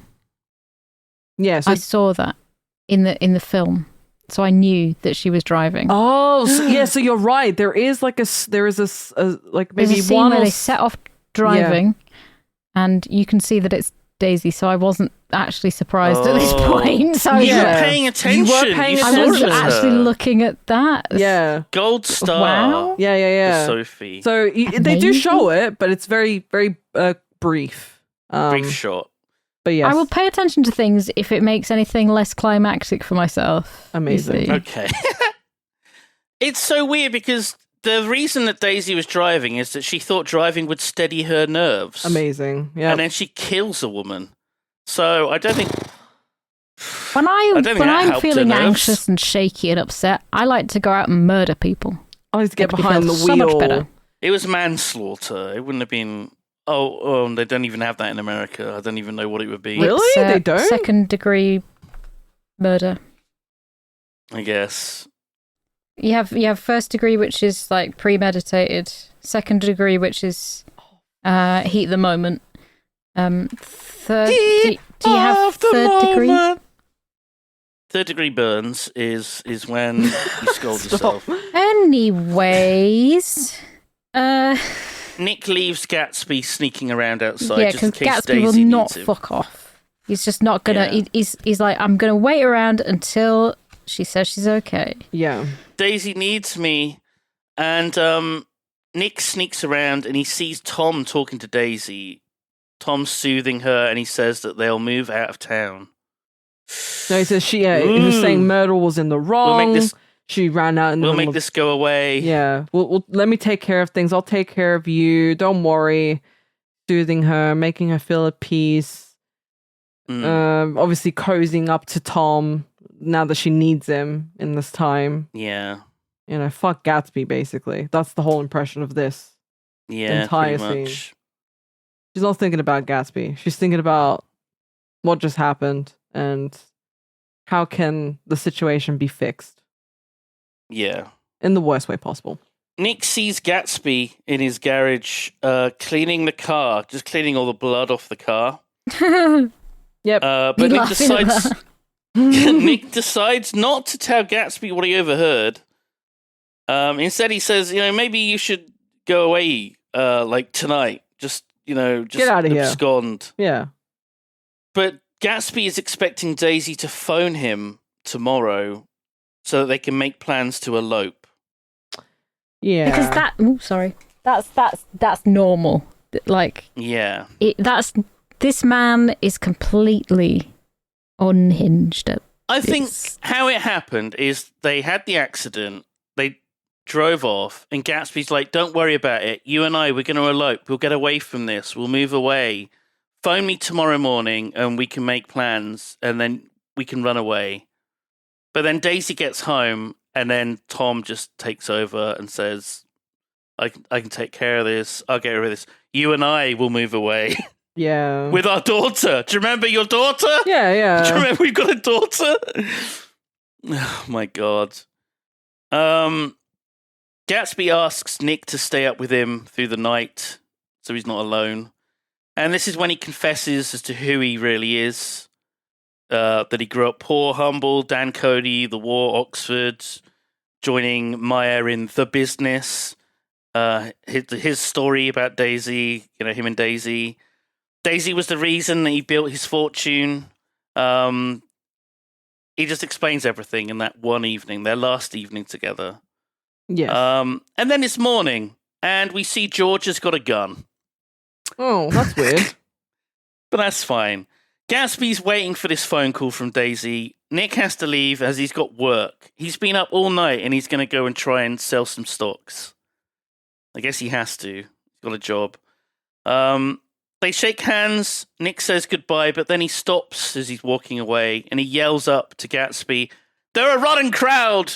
You're worth the whole damn bunch put together!" Ugh. And then they wave at each other. So basically, what he said there, he said he's worth a whole bunch of shit people. Yeah. So all the shit people is Gatsby. That's a good point. That's not a nice thing to say, really. But Gatsby takes it well. And that's the last time that they're ever going to talk. Oh, Gatsby waits all day for Daisy to phone. She's looking at the telephone. Gatsby has a bit of a swim. She wanted Nick to go and swim with him, but he swims alone. We see a shadow of a man holding a gun. Gatsby's phone rings. Gatsby's phone's ringing. Gatsby exits the pool. He can hear the phone ringing. And George approaches from behind. The butler, Herzog, answers the phone. "I know Mr. Gatsby will be very happy that you've called." And then George opens fire, shooting Gatsby from behind, straight through the heart. And he goes cross-eyed. He's got a big, stupid, boiled ham face. And he goes slightly cross-eyed. And I was like, what? I laughed at that bit. It's such a moving moment. Did he goes, go cross-eyed? Oh. Yeah. You're a monster. Oh, yeah, he did You're an a little absolute bit. monster. Oh, you got me! And Gatsby's he just reaches falls in. out with his hand and he's going, "Daisy!" He's reaching for the green light. "Daisy!" George fucking puts a gun in his mouth, shoots himself. And it's revealed that it was Nick that's on the phone. Nick phoned Gatsby. It wasn't Daisy even Daisy. Daisy never phoned him. No, because But she's Gatsby a bitch. She's a bitch. Oh my god. Oh my god. But Daisy puts down the phone. So did she try and call at the same time as Nick did?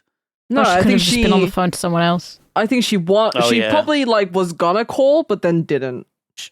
She's phoning the removal van. Oh yeah. Oh. Nick narrates the It was headlines were a somebody nightmare. phoning her to ask if she had if a new phone upgrade. Hello, this is Have you 3. been missold PPI? Or whatever? Yeah. No, car's extended insurance Warranty. Warranty, yeah. Well, she's gonna fucking Have need you been it. in a car accident lately? And she just bursts into tears. Fuck. So everything from that point on, the murder was just easily pinned on Gatsby. There's somebody at the door, so you can just take it from here. Nick says the headlines were a nightmare. They pinned everything on Gatsby. The affair with Myrtle, the hit and run, everything. And there was nothing I could say except the one unutterable fact that none of it was true. That's crazy. So he can't even tell the true story to people. No. Nobody would believe him. Yeah. It's so convenient. Yeah. Yeah. And Daisy and Tom are moving out with their daughter. Remember, they have a daughter. this, 2 hours and 3 minutes into the movie, we remember that they do in fact have a Unbelievable. child. Yes. Nick phones the house trying to get hold of Daisy to let her know that Gatsby's funeral is tomorrow. And the butler that answers the phone says, "Oh no, they've already left." No, he says they've already departed. And as he says departed, we see Leo's dead body, and I was like, "Oh my god, Leo dead." Oh, the Departed. Oh my god. Good one. Oh my god, it sent a shiver down my spine. Oh, sent a shiver shit. down my spine. That was good. Very good. And this is when Nick says they were careless people, Tom and Daisy. They smashed up things and people and then retreated back into their money and their vast carelessness. Yep. Sums them up, just damns them. Yeah. That. And it's true. It's very true. Yeah. They're pieces of Gatsby's shit. Gatsby's mansion's completely empty. Nobody came to the funeral. Like, all the fucking... No one except Nick. Yeah. Nick was the only person. I don't think anybody wanted to be associated with him at that point as well. Especially if they did know him, if they did like him. Yeah. It's very dangerous to be. People, I think, assume he had an affair with a woman and then ran her down. Yeah. Yep. So... Especially New York gossip. Very, the social life.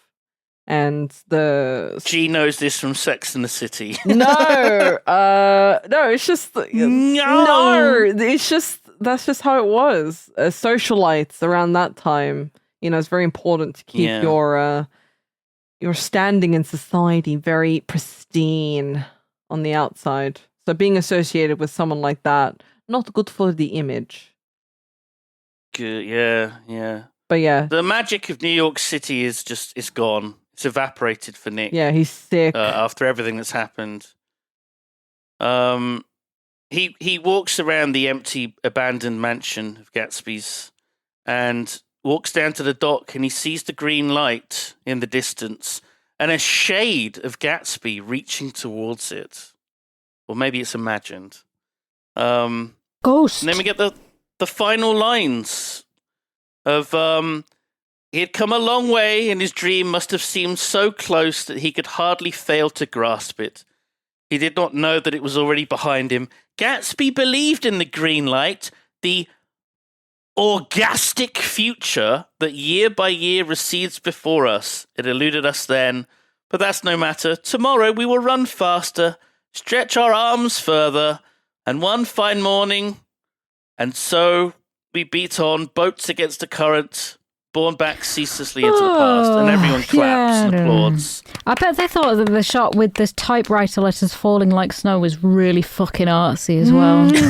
I bet they thought, oh, this is amazing. This is so good. Put that in. I really like it that Nick has finished his novel or biography of Gatsby, called Gatsby, and then he writes by hand The Great above Gatsby, the title. Well, that just and solidifies I was like, how... Why didn't you just get the typewriter out and just type out the... True! It's almost an empty page. Just type out The Great. Just do a new page. You could just do a new page for that one. True. We didn't. The bit where Nick got angry, I laughed at. He pulled a really stupid fucking face. Whenever Tobey Maguire gets angry, it's just funny.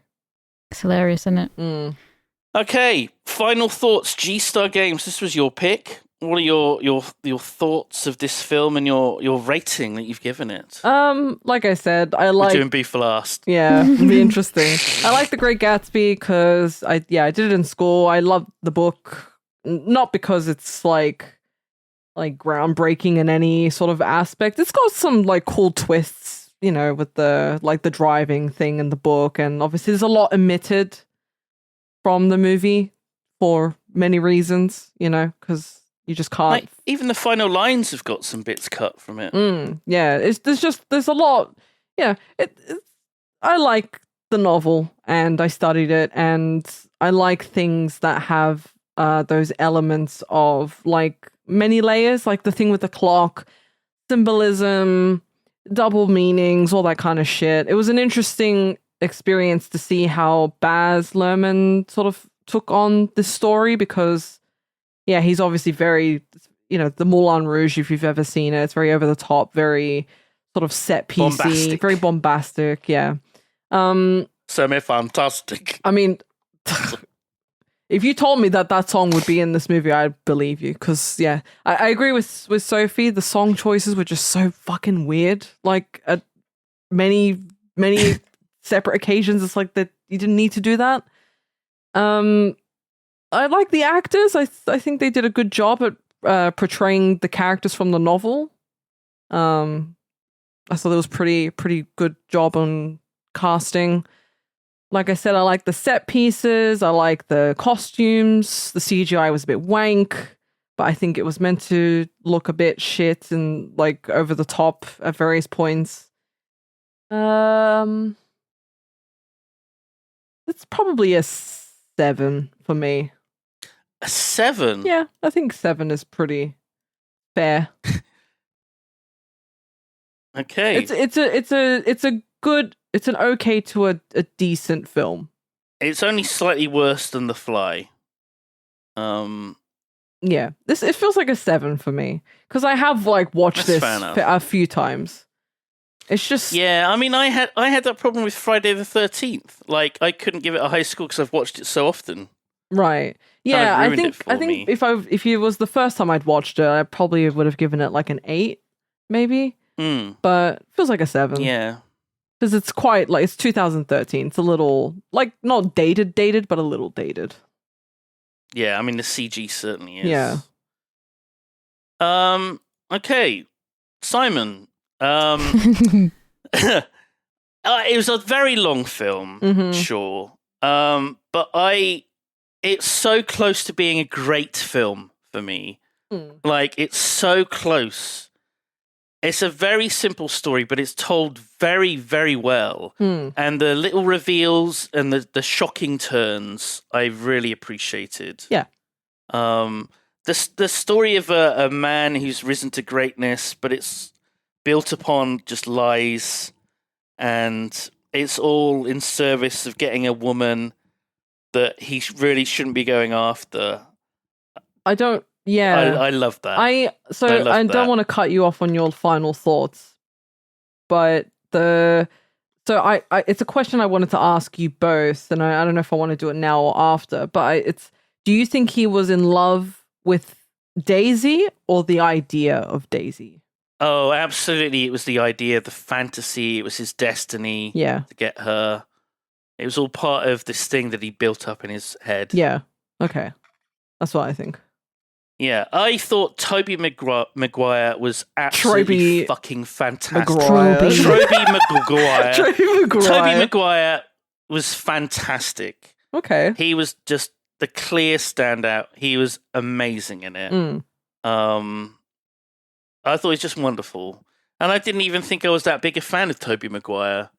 Like, he was fine as Spider-Man, sure, for 2 films. I think he's just not been given a lot of opportunity for these kinds of roles, maybe, or maybe the ones that he has. Was it him that was the monk with Robert Downey Jr.? Yes. Oh, fuck. Yeah, it's almost as good as that role. Yeah. Yeah, the CG, we keep going on about it, but it is really terrible in places. And when CG is just like a landscape or a backdrop, it works much better than when it's like part of like a fake zoom out or zoom in. It looks terrible.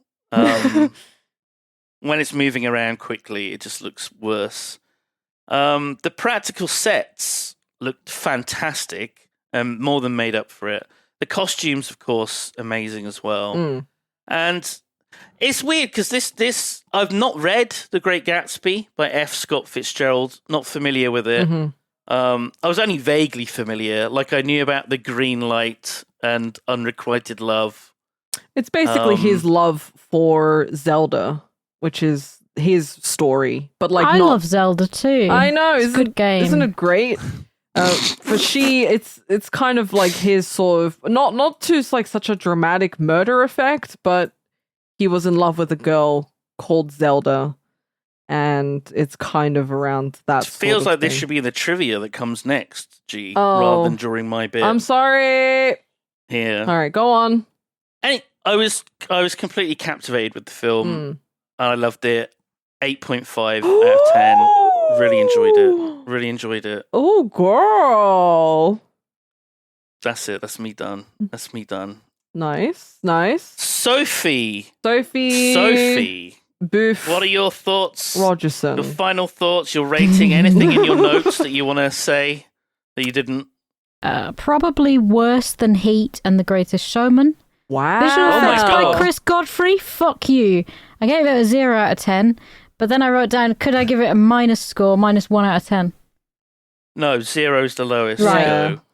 Okay. 0. 0. Wow. Worse than Heat. 0. Worse than Heat.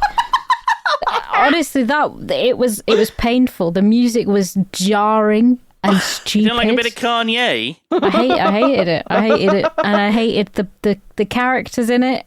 I thought everybody was really fucking stupid. It was like it's absolutely not. It's not in any way the kind of film that I want to watch. The story went on for so long, and it was just like it just didn't have a good payoff for me personally, and I just felt myself quite annoyed. Leo's acting was horrendous as usual. It was this sort of like Damn. I mean, I just didn't like it. I just didn't like anything. Tobey Maguire was hovering around like a bad smell because that's how he wrote the book. Like, he was just like, if he hadn't have been a third wheel, fourth wheel, fifth wheel in everything, we wouldn't have had a story. But it's just like, okay, I get it. Did he ever get off with Jordan? No, he was That's just what I wanna fucking. know. Well, I Don't mean, surely if he'd have scored like that, he would have written it in the book. So, He'd be proud of it. so Nick had a girl waiting for him back in the Midwest. The fuck? Yeah. Which Okay. people don't notice, like, the first time reading the book. Some people, it takes a couple of tries to even, like, figure that Wow. out. But yeah, he wanted to go to New York, experience it, and big city, all that kind of shit. But yeah, he had a woman back at home waiting for Not him. in the film at all. Not in the film. I completely checked out of most of it. I kept trying so hard, and I was like, okay, but when does this, like, the real story start? When does the actual story start? Because I get it, in terms of a book, I think I would have preferred to read it. Yeah, I think you'd enjoy Because- the book. Yeah, I think I would have preferred to read it, even though it's really not my sort of thing that I would read anyway as well. Mm-hmm. I didn't get it. I thought it was all just really, really bad. Mm-hmm. It's only just over 200 pages, apparently, the book. So It's not that long. And they yeah. dragged it out into 2.5 hours pretty much. 10 minutes of it was credits. So That you is could true, probably yeah. read the book in that time. You could probably read the book in the same amount of time. Yeah, it literally stops at 2:09, I think, just before. So it's. You got to credit all the CG artists. Oh yeah, for their baby. work. I thought aesthetically, like, that it was completely, like, with the music especially, it didn't make any sense. There was a lot of really weird stylistic choices that I was like, are they trying to make it funny?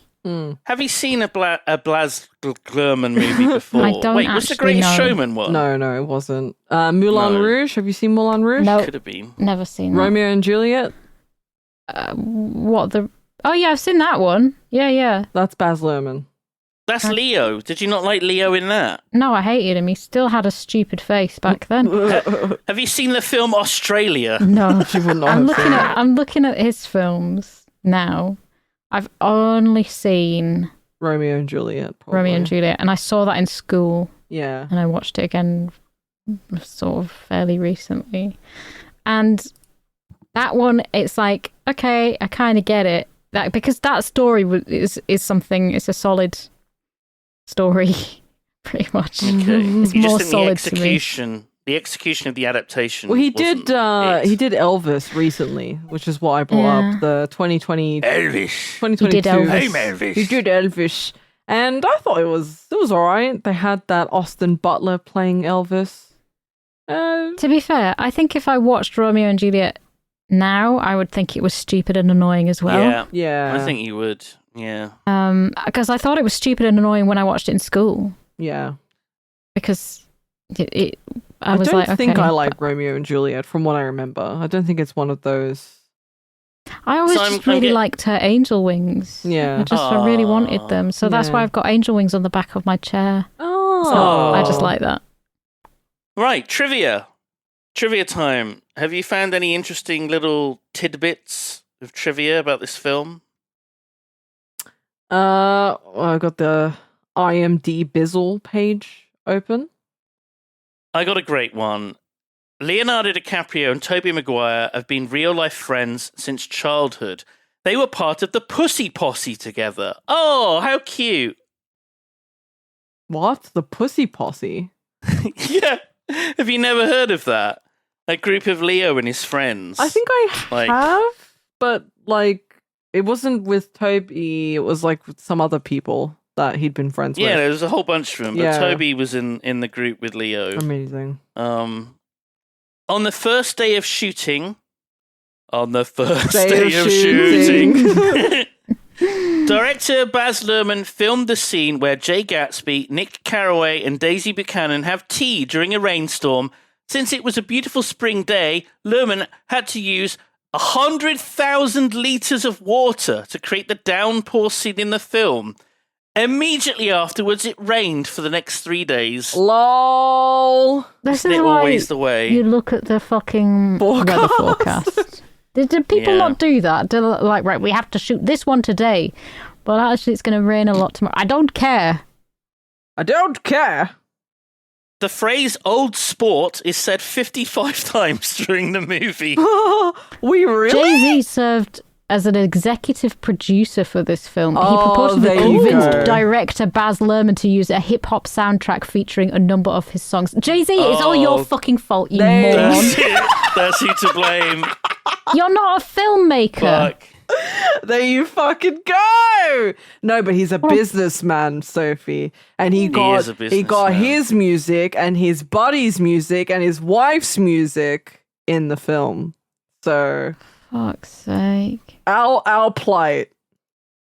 Many of the period accurate cars came out of Jay Leno's automobile collection, which famously caught fire a couple of years ago. Lovely. So maybe those cars are all burnt up now. Who knows? Anything else? Any other? You said the thing about the Latin on the gate.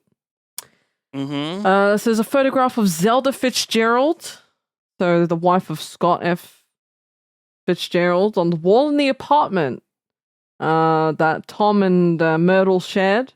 Although the love nest. little cheeky little love nest. Although Zelda's photograph appears to be in the film, the character of Daisy Buchanan was primarily based upon Fitzgerald's first love, Ginevra King, a wealthy Chicago socialite whom he could not marry due to his lack of money. Oh my god! Poor boys, they don't marry rich girls. Oh no. Baz Luhrmann actually was a cameo in the film. He was the waiter that brings Nick to Jordan's table to meet for tea after his lunch with Gatsby. Oh, I didn't even notice. Oh. No, why would you? It was a fucking stupid film. Oh my god.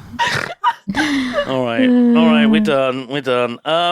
Did it bomb? No, Budget, box office? No, it Bombed in definitely my house. It definitely didn't. So overall, 353.6 million with the budget. Wait, so it says Deadline Hollywood estimate that the film made a profit of 58.6 million. What? Hollywood accounting. So what was the budget? The budget. Oh, it was is 105 estimated million, I think. Well, it could have been 190. Like, gotcha. It seems to be quite vague what the actual budget was. Interesting. So, Weird. So it made money. It did. Yes. That's nice. That's Good nice. for them. Would it make a good video game? No. The video game. No. Do you remember the fake Nintendo NES game the guy made? No. we literally saw this. This was a few weeks ago, though, so don't blame me for forgetting. You Googled it, and you found that there was a very real-looking NES game based on The Great Gatsby, and it turns out it was made in 2011. What? By a gentleman named Charlie Hoey. What? You can play it online in your browser. Is he for real? Sophie, is he? There's a Yeah, he's for real. platformer. Yeah. I don't remember It's a you little bringing this platformer. up at all.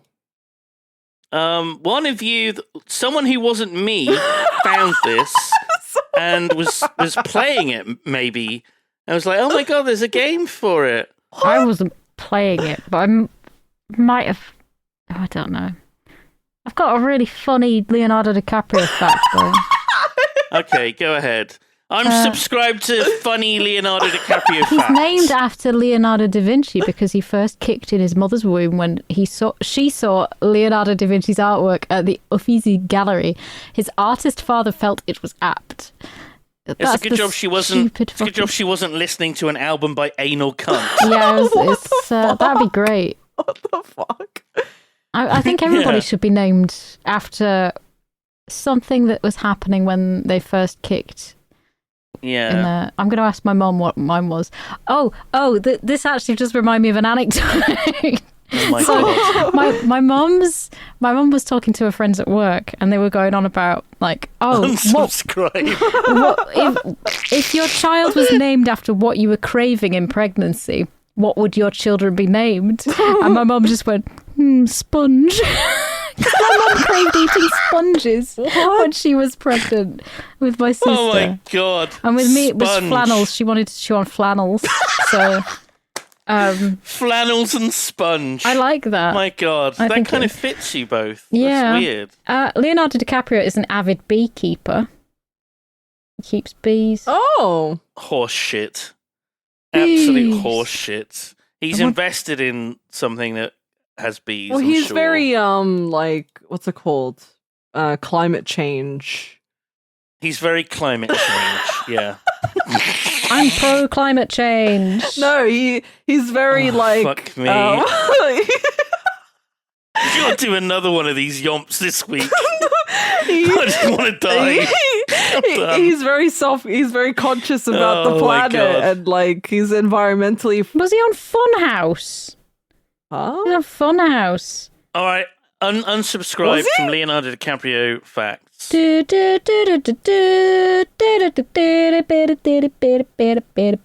With Pat, what's his name? Pat Sharp, Mr. Yeah, Mullet. yeah, yeah. With And his the lovely twins. hair. You remember the twins, Simon? Melanie and Martina? You remember them? Oh, Blonde twins. I feel like I should, but I don't know. They were just twins. They were just twins.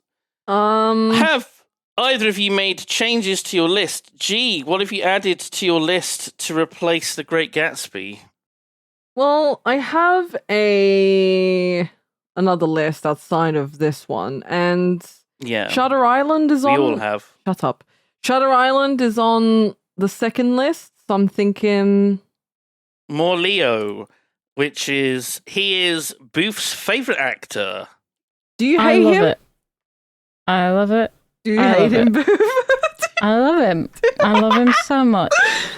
I love his big fat head, and I love the way his eyebrows always go up in the wrong places. I like how small his eyes are.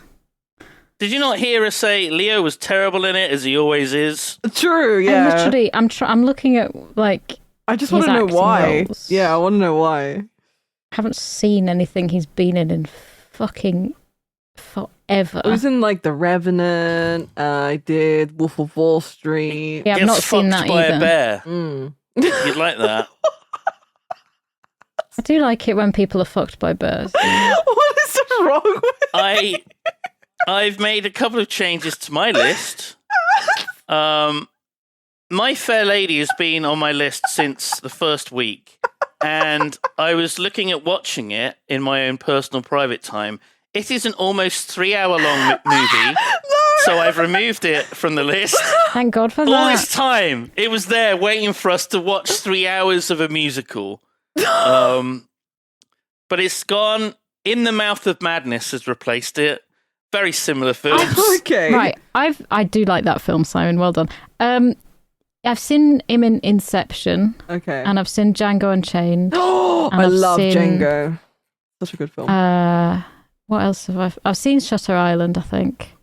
Or was it The Beach? Either one of those. Maybe I'm very confused. Shutter Island on the beach. They're similar. They're really similar. There's I an don't island. fucking remember anything. They both got an island. He was in Critters 3, island. Simon. He was in Critters 3. So I've obviously seen that, but I probably didn't pay attention to him. So there you go. He's just some guy that shows up in films and puts on a bad accent, and all of his accents are terrible. But I like some of the films that he is in, but not because of him. Okay. Goodbye. Great. Amazing. So I also have put Johnny Mnemonic on my list. Say that again. I've replaced Johnny Mnemonic. Mnemonic. I've replaced Mnemonic. Mnemonic, not mnemonic. Yeah, get fucked, Simon. How does it feel? I'm looking at the VHS tape, which I, for some reason, have. Is it not pronounced mnemonic? No, it's mnemonic. M-N-E. All these years. All these There's no years. U in it. That's crazy. Johnny Mnemonic. Yeah. Okay. I'm sure in the film they say mnemonic because they're American, maybe. Like the way they say aluminum. Oh, Yeah, hey, maybe it's that's me, it. Donnie That's where I got it Aluminum. from. So that's replaced The Brood because I thought I wanted something more fun and less just horrid. So what's on your list now? My list is In the Mouth of Madness, Heathers, Johnny Mnemonic, Equilibrium, Krull, Iron Sky. Okay. Very manly films. Yeah. G has Ocean's 11, Raiders of the Lost Ark, Sea of Love, Alien, Shutter Island, and They Live. Oh, okay. So I did put Alien. Booth has Labyrinth, The Hidden, Rothos, Under the Silver Lake, Beverly Hills Cop 3, and Cemetery Man.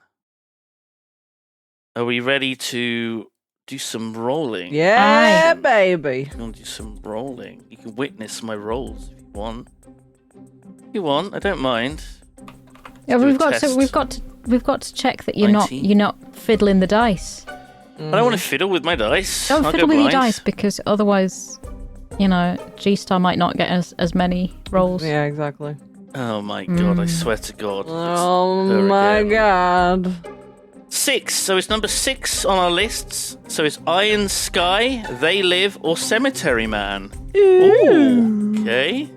Okay. A 1 or a 2 will be Iron Sky. A 3 or a 4 will be They Live. A 5 or a 6 will be Cemetery Man. Let's see what we get. Oh my god, it's Simon. It's Iron Sky. We're watching Iron Sky, Nazis in space! We're Nazis on the moon. No, not this again. We'll carry a harpoon. Oh, it's been so long since we've actually watched a Simon pick. It has. It's been far too long. Iron Sky, everyone. What year? It is 2012. 2012. This is when we find out it's not on Amazon. It is on anywhere, Amazon. and we have to, oh, okay, good. Wonderful. Marvelous. We're Nazis on the moon. We carry a harpoon. The Nazis flew to the dark side of the moon where they've been preparing for their grand return. Whoa. They went there in 1945, and I'm already thinking, get fucked, man. Wait, love it. Although the big Nazi weapon is not yet ready to be deployed, the Nazi war machines take a preemptive. And the big Nazi weapon. They're using the term, the big Nazi weapon. Oh no. Fuck me. Oh no, Cleo. You're going to have a lot of fun watching this, Sophie. I think it's going to be up your alley because it's nonsense. Get out of my alley. Yeah. You're going to love the CG. You're a big fan of CG. I love it. I'm sure you're going to love that. So yeah, that will be what we'll be discussing next week. I hope you'll join us for that. This has been He's Yomp. talking to me, Simon. I hope you'll join us, Sophie.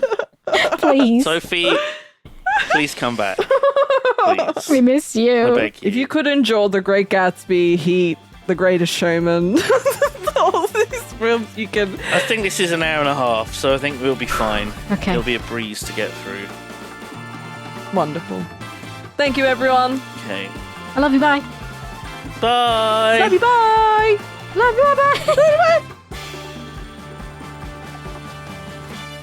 Hi everyone, it's G here, doing a special thank you shout out to our Patreon supporters. Thank you so much for supporting us over on the Patreon, specifically Anki13, Luck33, I'm a Robot, Cornelius Vander, Scott5877, Sleepy DIJ, Lawrence Thibodeau, and Native Blood. You guys are absolutely the giggiest of yompers, and we appreciate you all so much. Thanks again. Bye.